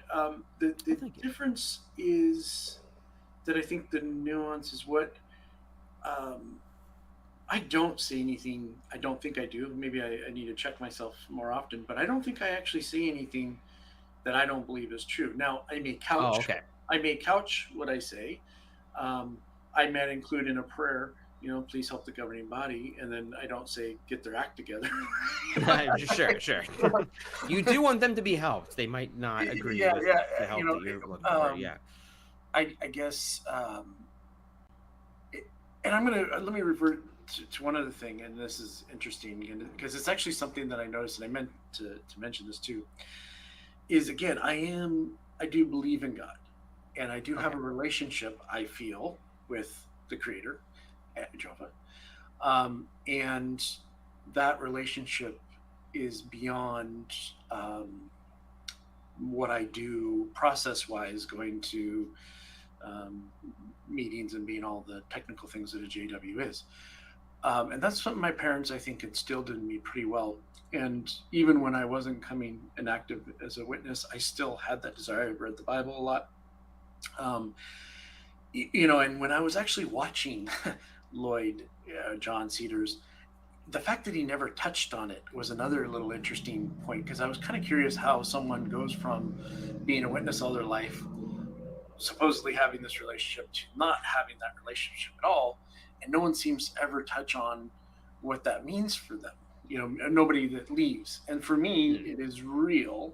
Future Jake cutting in again. I didn't really get a chance to follow up on a point that Russell made about what he perceived as Lloyd not really dealing with the relationship with his creator too much in his exiting process. So obviously I can't speak for Lloyd's experience, and I don't think that's really necessarily the point at the heart of the argument that Russell was trying to bring up. I think what he was trying to say is, it seems like a lot of witnesses leave the organization and become atheists because they never took their relationship with Jehovah seriously. That's how I interpreted his question anyway. And I was going to jump on it, but then he kind of kept going for a while, and I put that one on the back burner and never got around to it. But I think it's worth bringing up, actually, because this is something I think is a little harmful that gets brought up a lot when you have people leaving a religion and becoming atheist or agnostic. It's one of those arguments that you hear from your believing family member and friends. But basically, I think what Russell is saying...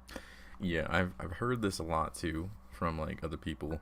When they leave, they always say that, from their family members or their friends, oh, you didn't really care about Jehovah, or you didn't really care about God, or something like that along those lines. And I don't think that is... Whenever someone says that, that almost makes it seem like the person who they're saying that to literally just gave up their life for nothing. All that time they spent. You really thought that we didn't care.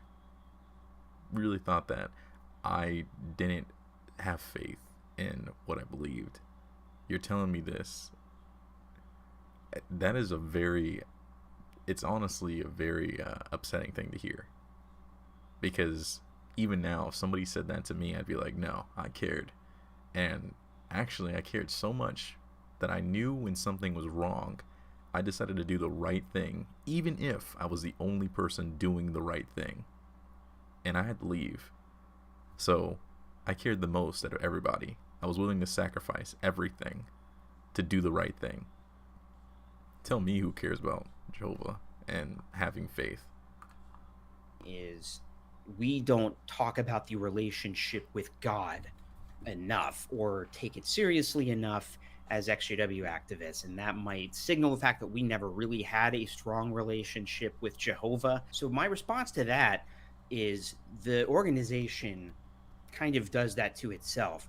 For them, God, Jehovah, is really shallow, and he is inextricable from the organization, to the point now where the publications will often just say, it's not about serving Jehovah, it's serving Jehovah and his organization. So they really make them one and the same, and they model Jehovah after the personality of the organization. So they claim to be very loving, but they're also incredibly exclusionary, a jealous God who demands exclusive devotion. And the relationship with Jehovah is not really deep. You know, the way that they say to get close to Jehovah is go to meetings, go out in service, informal witness, study our public, all things that further the organization, vacations every day, and yeah, read the Bible every day too. But the way that you're supposed to meditate on the Bible is by meditating the way in which it reinforces Watchtower's doctrine. Basically, They make God really shallow, and when you deconstruct the organization, you're therefore deconstructing your relationship with God. And I think that's why a lot of ExJWs end up going the atheist route. But I also think it's why most ExJW content doesn't really focus on the relationship with Jehovah part of things. Anyway, that was kind of a long answer, but I did think it was a good point that he brought up, and I wanted to address it. Now, I understand not everybody feels that way. I get it, and I'm trying to be respectful to that. But that's another aspect to the question, answer to the question you asked, because if I have those feelings where I do need to serve God or want to serve God, have that desire to, and I don't see any other organization that doesn't have some of these doctrinal issues that I can't live with, how else am I going to express it per se, other than just, going off on my own? So why does it have to be through an organization? Exactly. Or you don't necessarily think it does, but you're kind of stuck in this one? Yeah, I don't think it does. But I do think that obviously you get a clear sense from the first century that people met in congregations and groups that just didn't have that authority structure that they claim, that there was this governing body back then, which we obviously know is not. But but they did get together and associate, and so I guess I'm trying to mimic that. Not to throw doctrinal JW things back into the mix, but imagine for a second, they always say, well, from the point at which the latter part of the 2nd century all the way to when, Charles Taze Russell decided to enlighten us all, there was this weird in-between time. Well, who's to say we're not technically still in that time, I guess. Hey, right. And if you are in that time, what do? You go be a Catholic or a Protestant or whatever it is that's around your corner. And it's funny how Jehovah's Witnesses still point to certain individual Protestants, for instance, that pioneered, different things and calling them true servants. And yet they would have done all sorts of things anti-JW.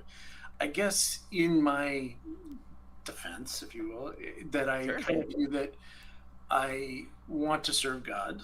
I do have a relationship with him, and therefore I'm doing the best I can until a day comes where maybe that's revealed otherwise. But that's kind of how I feel. I don't, but you're right.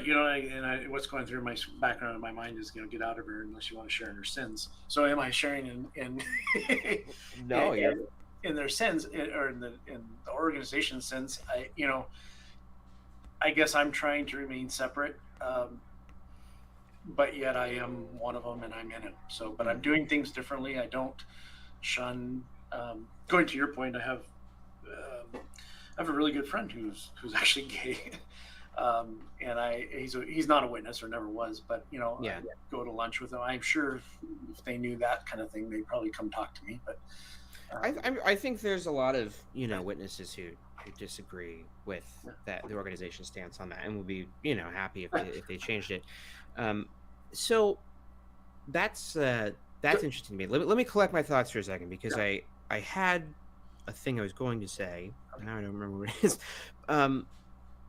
Okay, yeah. So, for me, I also believed in God. I mean, really, up until like a couple months ago. Mhm. Like, I was really trying to be just, I guess, sort of like a left-leaning, non-denominational Christian. Mhm. I've got some friends in my life who are that way. One of the things, and lucky you, Russell, this is an exclusive.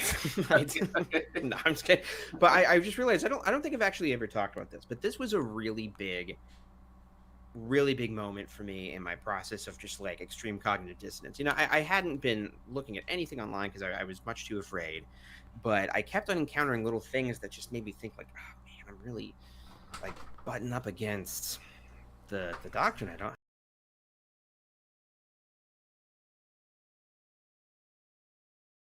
feel disconnected from it.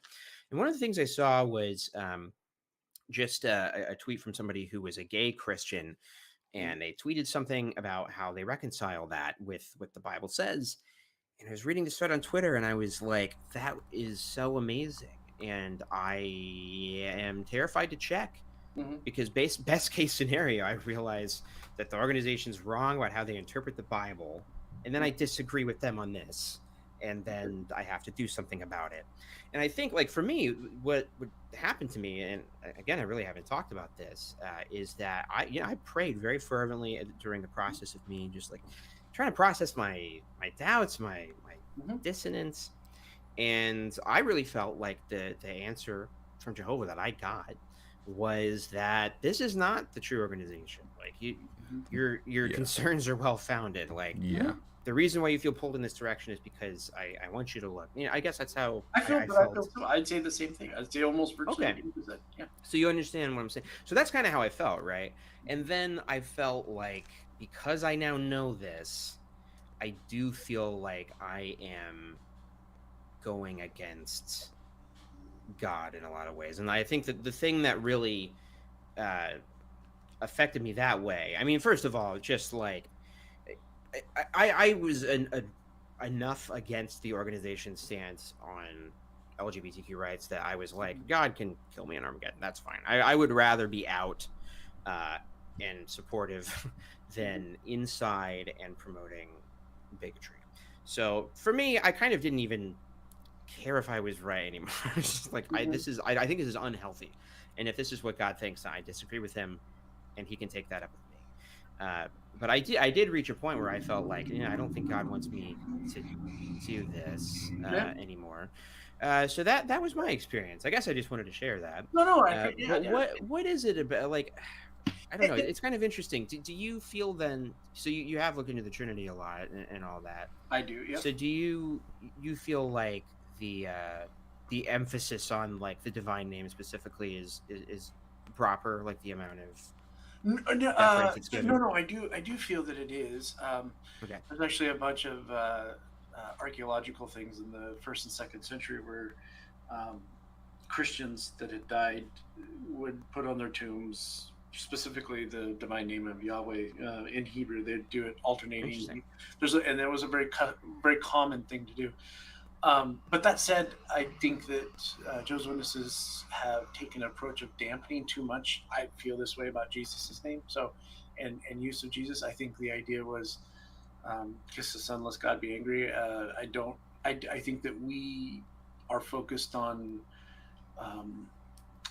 Jehovah more than 1st and 2nd century Christians. Where I think a lot of Jehovah's Witnesses don't realize that the Bible, especially the Greek scripture, is the collection of what the apostles wrote, but there was a whole horde of 1st and 2nd and 3rd century Christians, even some mentioned by Paul, who were prolific writers of themselves, right?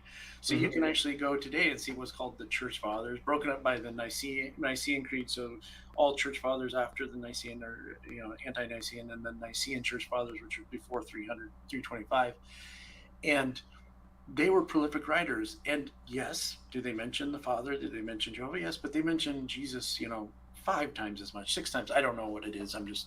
Oh yeah, I mean it's. And I feel like we're exactly opposite, right? I think. It's It's just, and yeah, that's of note to me. I feel like we focus a bit too much.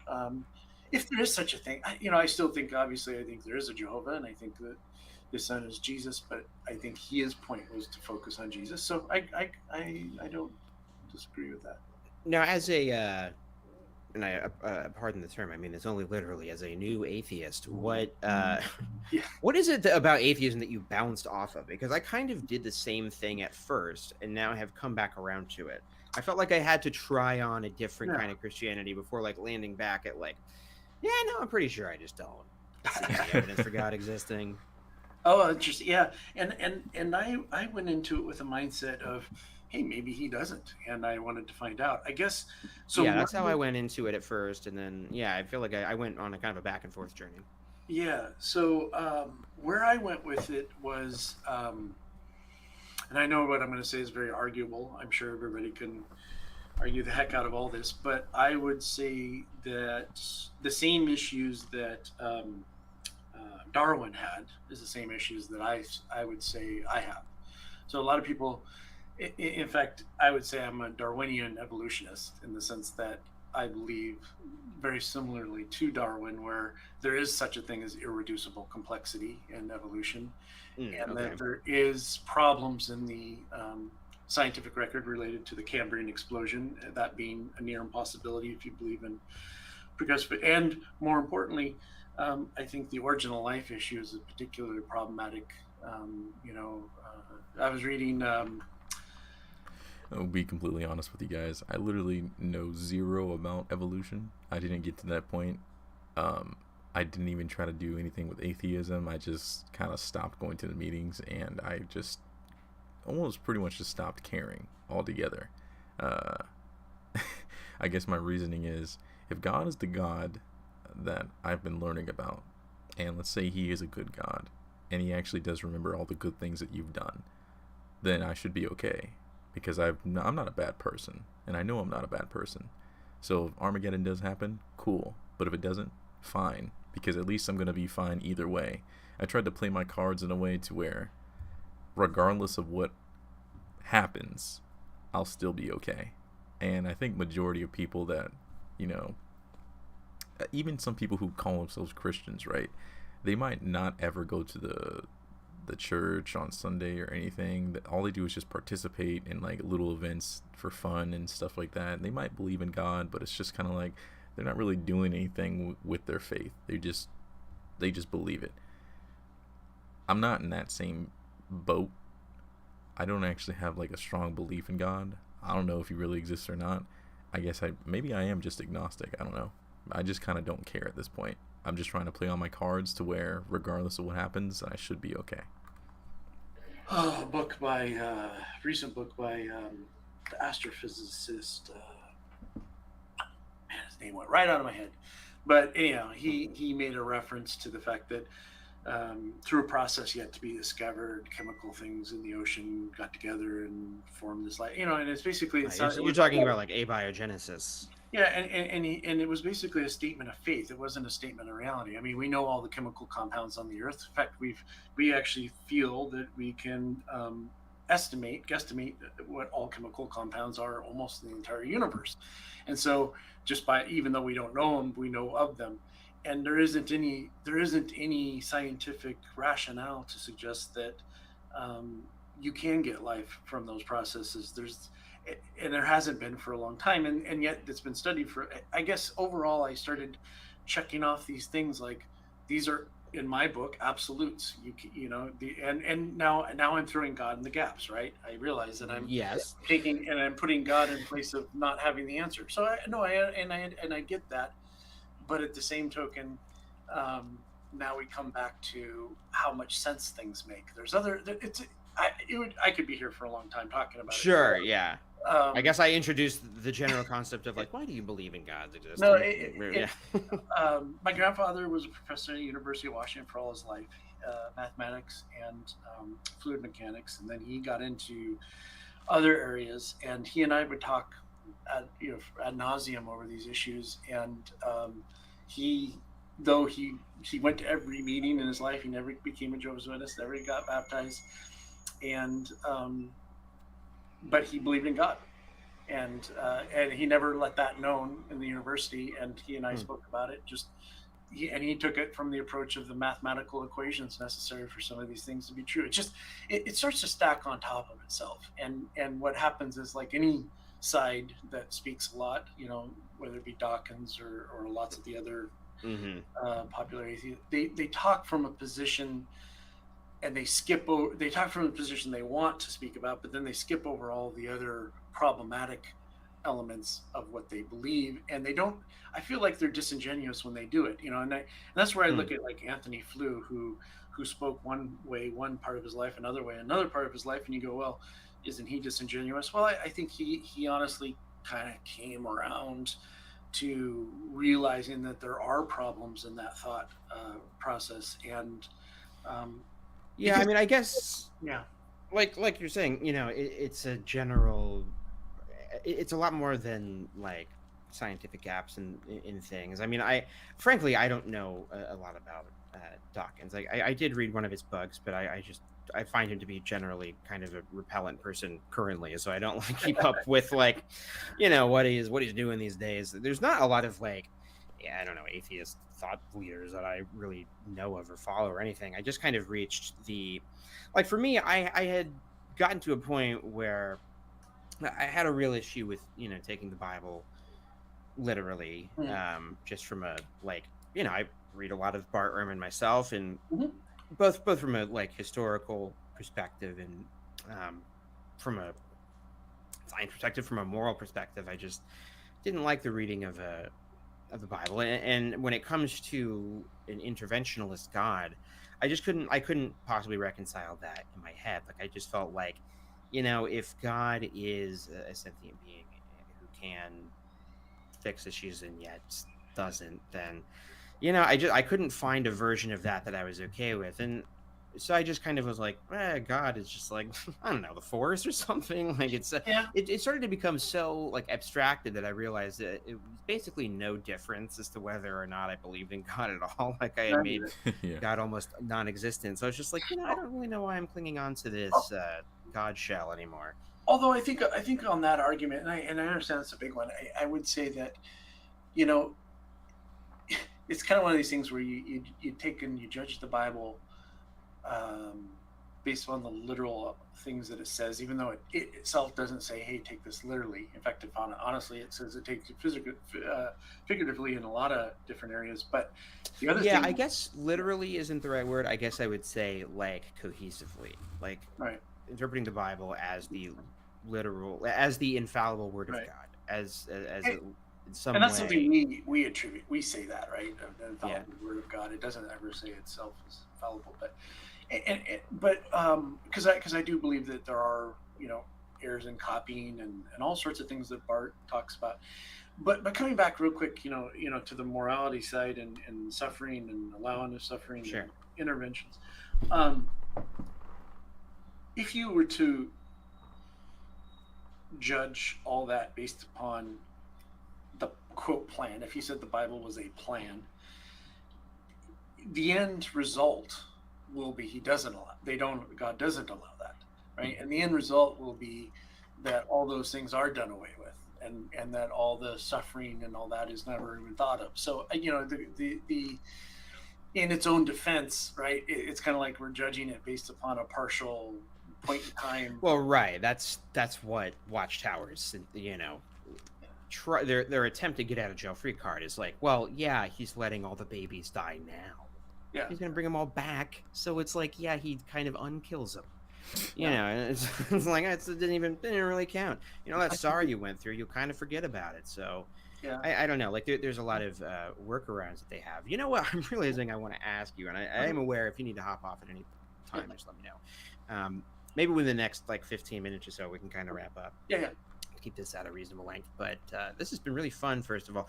And I also want to say, just to, I don't know, to my audience or something, like I'm probably going to, just so people actually watch this, I'll probably have some clickbait title to it and, you know, make it sound like it's a debate, but it hasn't been, and it's just been a good conversation, and I've really enjoyed it. Yeah, no, me too.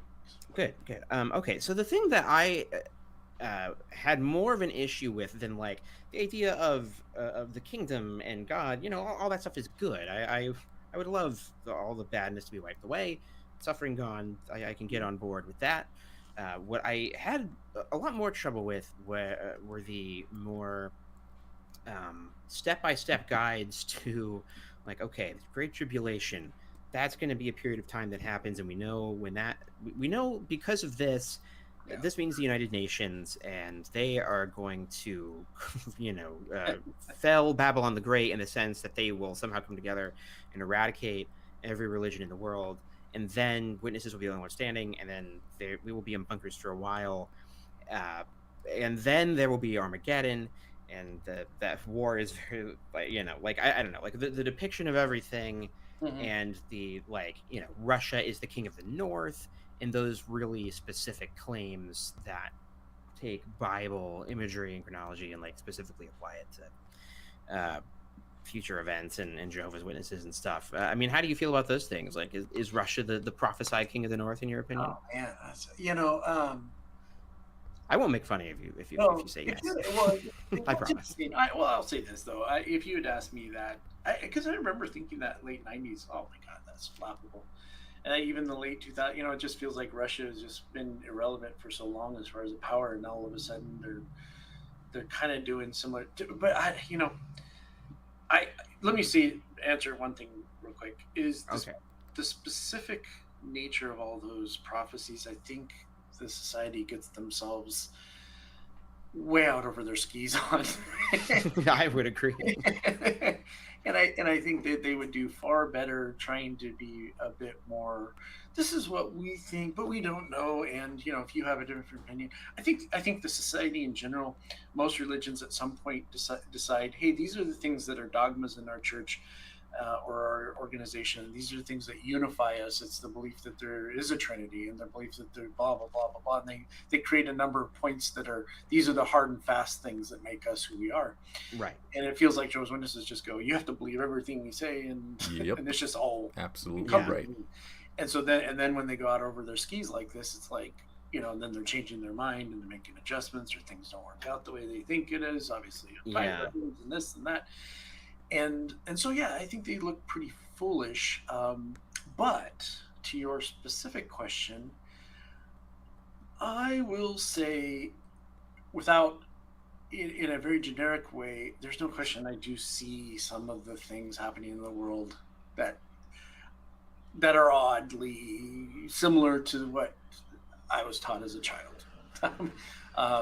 Similar to what you were. So you feel like witnessy things you were taught as a child? I'm just saying, you know, if you had went back in service, if I went back to 2004 or 3, or even what I did, you know, and started telling people about how bad the world is, I remember they looked at me and said, a lot of times they just say, I don't think the world's that bad. What are you talking about? Kind of like the conversation stopper. Now you don't have to. You merely suggested. And yeah, sure. You don't have to convince anybody that things are terrible. No, and more importantly, it's kind of like, you know, all the things like, in fact, there was just a Gallup poll or something that was researching how many people still believed in God or view themselves as atheists and all that, and it's rapidly changing. We're in the last 5 years, it's basically tanking the number of people that associate with any kind of religious group, and who now. Yeah, that's the number that I've seen going down, is the number of people who are, like, specifically affiliated. But the number of people who believe in God really hasn't gone down much more than like 2% or something. Yeah, but wouldn't you expect it a little bit?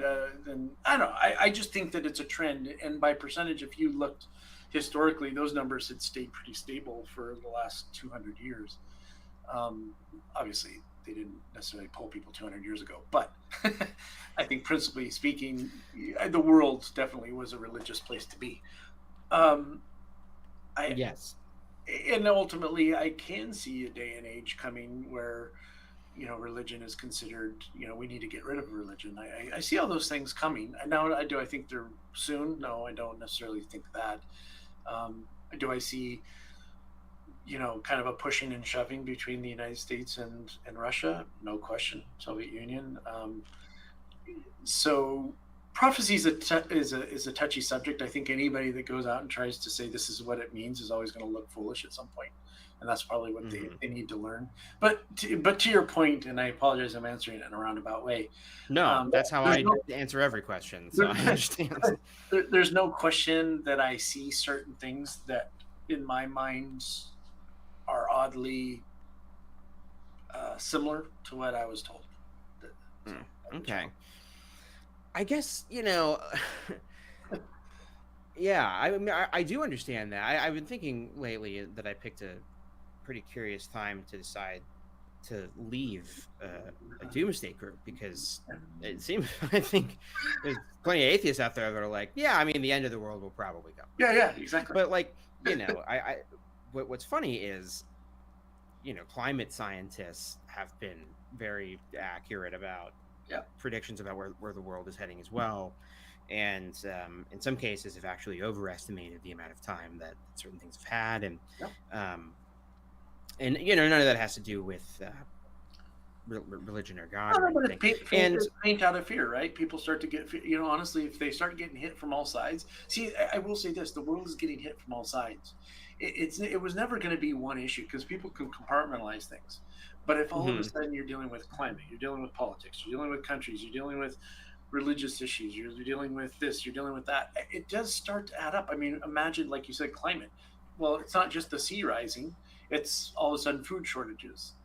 All of a sudden, there's impacts that are way beyond just, climate's a big issue, right? I mean, that is going to be very significant, whether it's the storms we're having, and people simply being able. If we have any food shortages where we live, it means somewhere else in the world people are just straight up dying. And right. And we're on the cusp of that. And then the second people start dying, what happens? They start rioting. It can go downhill fairly quickly. I do. And if anything, like you just said, even atheists are saying it. I mean, there's this general feeling like things are bad. That's really true. But I guess the difference is that, the groups like, Watchtower, and they're not the only group like this, right? I don't want to isolate them specifically, but what they kind of do in response to that is, instead of saying, therefore, let us try to improve life as much as possible, how do we organize our group to become little local climate change activists and start to enact some changes in our area? And how do we organize our group so that, we can make sure that X, Y, and Z happens in our community? What they do is they withdraw people from the community into an isolated community that does not get involved in politics or with their neighbors in a substantial changed way, and then they don't contribute to society changing or improving anyway. And then they say, aha, look, society is getting worse. But they're not actually trying to improve it. They're just trying to preach about how bad things are getting and are going to get. I'll go one step further. They're rooting for the destruction. Yes. That's kind of what I'm getting towards. It's almost like it kind of creates a self-fulfilling prophecy. And, I think that the issue with religion specifically is that it is not so much that I think that there's a decreased belief in God, but I think the more communication we have and the more visibility we have on institutions, the more people can see that institutions like this are very similar, not really needed, or they don't see a particular need to join. Well, but yeah, I guess all these things can be kind of explained by secular means. And my counterpoint would be like, yeah, but I think things would be a lot better if all the religious people stopped putting their effort into converting people and started, trying to get people to vote and that community organizing. And that thought will become more prevalent. You know, Bart Ehrman is in particular. In most of those books, he always counters. So mainstream Christianity, the Bible belters, if you want to call them that. Oh yeah. Mm-hmm. Because they kind of have this view of what Jesus is, and he always tries to remind them he was he always believed in the end of the world. He was an apocalyptic Jewish preacher, yeah. And he goes into great length to try to explain that this guy was not sitting there saying he was bringing peace to the earth and this blah blah blah blah blah blah. And so I guess to that point, we may be. I do see evidence in the world that's what's going on right now. It's rapidly happening. So I don't. Yeah. It's not happening that rapidly though, because Jesus was saying that, and that was thousands of years ago. No, not from when he said it, but he said that it was going to happen, within the lifetimes of his apostles. And they certainly all would have understood it that way at the time. I think they understood it. I don't think he said it. I think that he understood it that way. But yeah, and you're right, and that's evidence even in there was in fact, funny thing, and just this might be a geeky thing to say, but there was a dialogue with Justin Martyr and Typhro, which is there was written. Justin Martyr was a disciple of John the Baptist, but they were writing back and forth. Typhro was a Jew, and Justin was a Greek, I think. And they were talking, and Typhro was asking when the end of the world was going to happen, and Justin Martyr was like, well, it could be as long as 200-300 years from now. And it's just, obviously now we're right. So there was this mindset, even though he was saying 200 or 300 years back in the early part of the 2nd century, and now we're, a couple thousand almost away, or 1800. But that's true. But it, at the end of the day, if it happens, it happens. I mean, I don't. It's a tough thing to say isn't progressing, because it seems like something's happening. But I guess I think that every generation kind of thinks, well, things can't get any worse than this from a certain perspective, and the end kind of keeps on not happening. And so to me, like, I guess my wish for groups like this would just be to try and make the world more tangibly better for as many people as possible while we're here. And like, I obviously the witness counterpoint to that would be what we do. We preach the good news of the kingdom, and it's like they also have a little emergency. You better believe they're down in that hurricane with their little outfits on. If you see changing a light bulb, it's definitely Jehovah's Witnesses. Exactly. I was about to say, like, how about do food drives, open up the kingdom halls more for disaster relief. Like, if they were engaged in more of that kind of positive community building, I wouldn't necessarily be as vehemently against it. But I'm getting more into it, I have to admit. I mean, when I was a kid, they didn't have anything like that. So they are getting a little bit more. I guess what I need to do is try and get governments to give incentives for churches to be nicer. Yes. And then if Watchtower realizes that they'll get money to be nice, then they will do it. Well, and here's another point to your whole issue of environmentals. They're very all their new buildings are supposed to, net zero type stuff they're trying to push. And I mean, it makes them easier to sell when all of these things are very true. They got to sell a building. They're going to want to. Or it makes them off-griddable, so that way in Armageddon they still somehow survive. Oh, boy. Yeah. That's what they're preparing for. Because God needs a movie studio. God really needs it. He doesn't need it super soon. Even though the end's coming. He's like, that can be finished up after Armageddon. That's fine. That land will still be pretty much untouched. Be unrazed by the meteorites.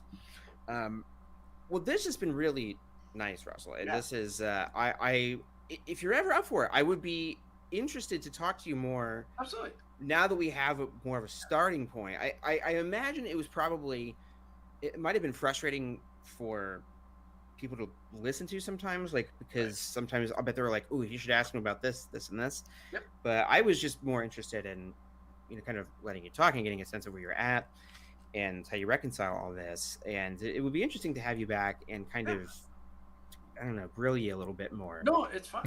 How was I so nice to you? Yeah. What's wrong with me? This, like you said, you can be more direct next time. Yeah, I mean, I won't be mean, but no, and to your point, and I'm sure you'll have more questions later, but I understand the other side. I do get it.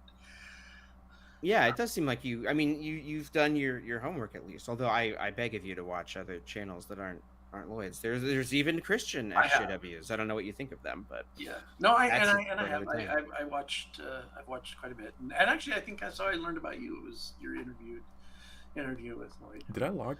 Oh yeah, I didn't like this video. You can't find that anymore. We can't. No, I won't get into that. But this is really wonderful, and I completely missed what he said there. Oh yeah, I learned about you. It was your interview with Lloyd. Oh yeah, you can't find that anymore. We can't. No, I won't get into that. But this is really wonderful, and thank you for being very open and honest with me. And yeah, hopefully we can do this again sometime. Absolutely. No, awesome. Thanks, Jake. Thanks so much. Yeah. So that was the conversation, and I thought I would do a little post. I thought I would do a little postmortem now that it's over. So this is actually the second interview / debate / conversation with a witness that I recorded. And the first conversation that I recorded, the witness actually got back to me and said, I don't want you to release it.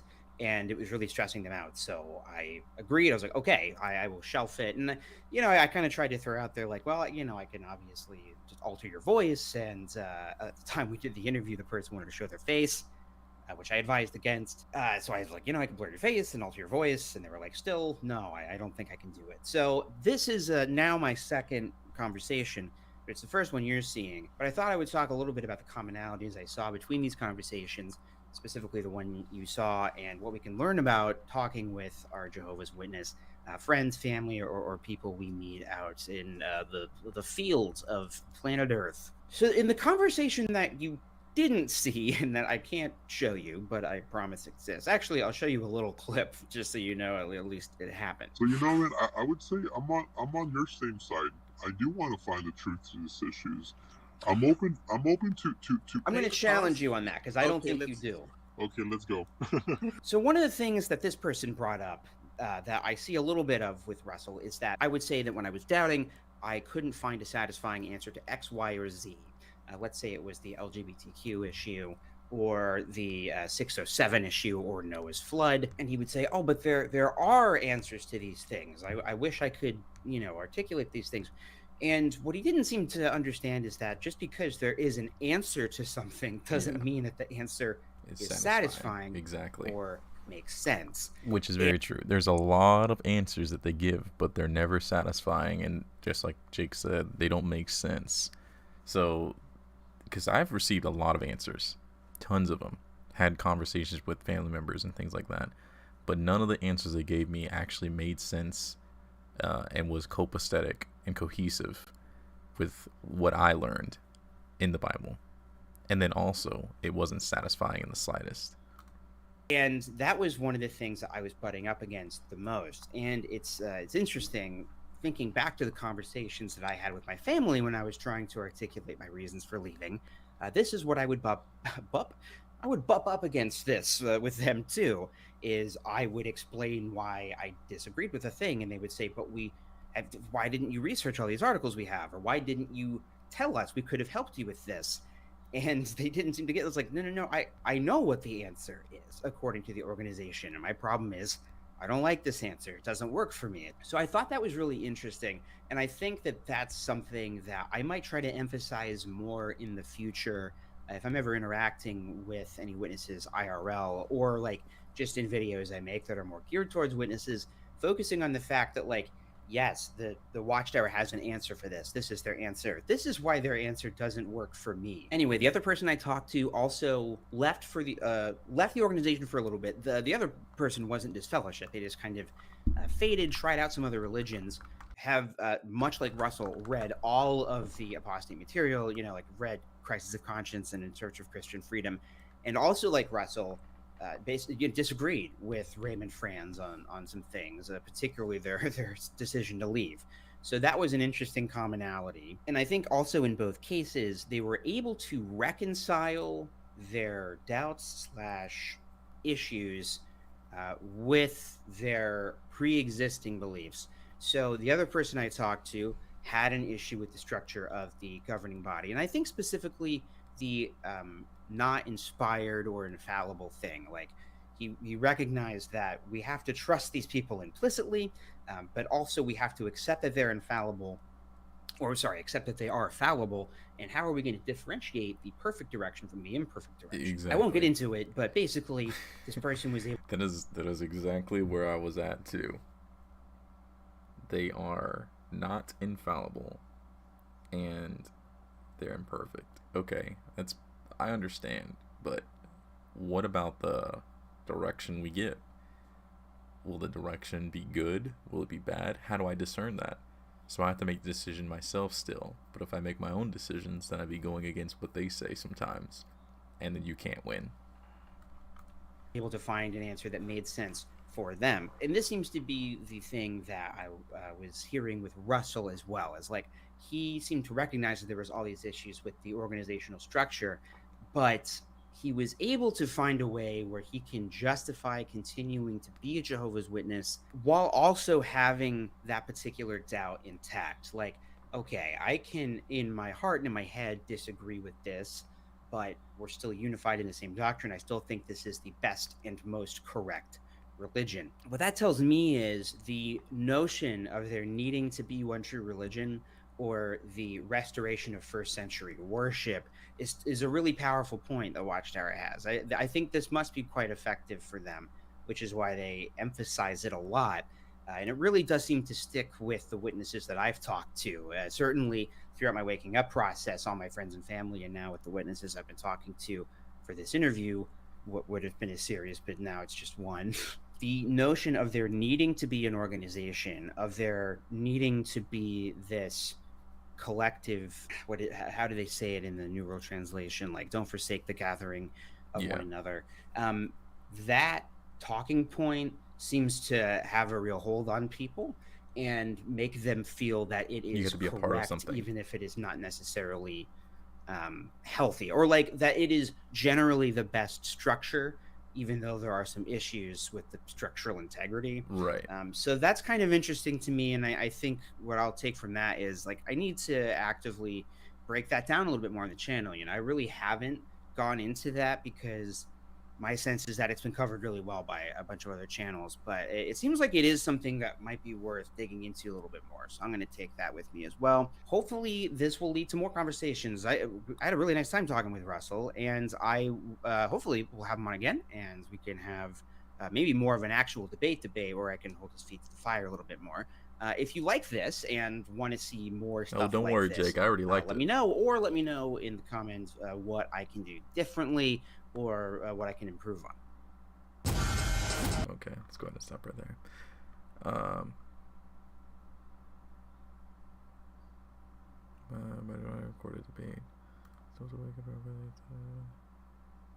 Okay, yeah, completely understandable. Yeah, actually, go ahead.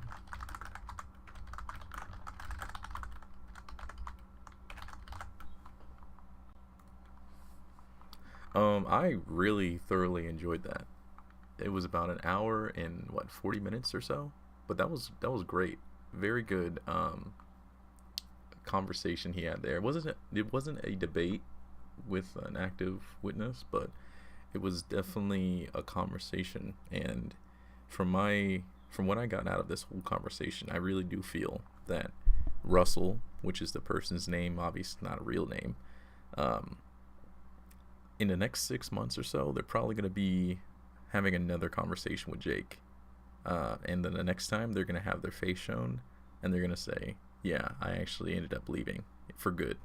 Because their viewpoint, their way of thinking, if they continuously are working hard in the organization now, when they get higher up in the ranks and become a ministerial servant, because they said they were close to becoming a ministerial servant, it's only going to be more and more difficult for them, and they're going to see that a lot of things that they're trying to do and the things that they want to do to try to make the situation better is not going to work in the organization. It's almost impossible. but I think that his heart is in the right place, and I think that he could probably do a lot more good by being involved in many other different avenues. Like, I mean, for instance, I'm in the medical field, and I want to still do some good for my community. So I'll still be involved in different medical type of events that go on, free clinics, free checkups for certain things. I don't want to get into like the details of what medical field I'm in, but that's where I would like to help out at. So even though I'm not a part of an organization that is proclaiming or teaching about God, I can still do good in my community. And I think that Russell really wants to do good in his community. He can do the exact same thing. Just get involved with a whole bunch of different organizations. You don't have to stay in this one. But that's just my own opinion about it. But yeah, really good video. 2 more gathered in my name. Yeah, no need to go to the Kingdom Halls. I'm glad I just stopped. But I really do appreciate everybody hanging out and stopping by today. If you liked hanging out with me today, and you didn't leave a like, please leave a like. It greatly helps people find the videos and the channel. And I'm probably going to go ahead and see if I can talk to AltWorldly or Jake, and maybe do some like collabs or talk to him. Maybe I could do my own interview with him. I think that'd be kind of cool. I did one with someone else on YouTube, which was really fun too. So I don't mind doing more collabs. But Jake seems like a really cool guy. I've seen him on Twitter. I think I'm following him. But if I'm not, then I'll go ahead and do that. But yeah, thank you guys so much for hanging out. Oh, you're also in the med field? Oh, what field are you in?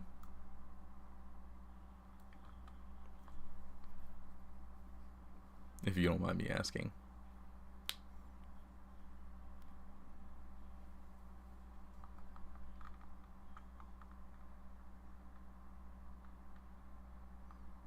Yeah, I'd love to talk with Jake and do some more collabs with people.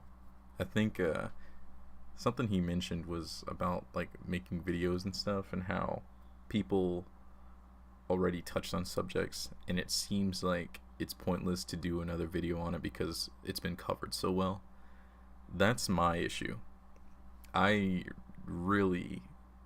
don't like making videos unless I think that it's completely new or original or something like that. Or these video reviews, I think these are kind of fun actually to do when I just stream and then talk to everybody.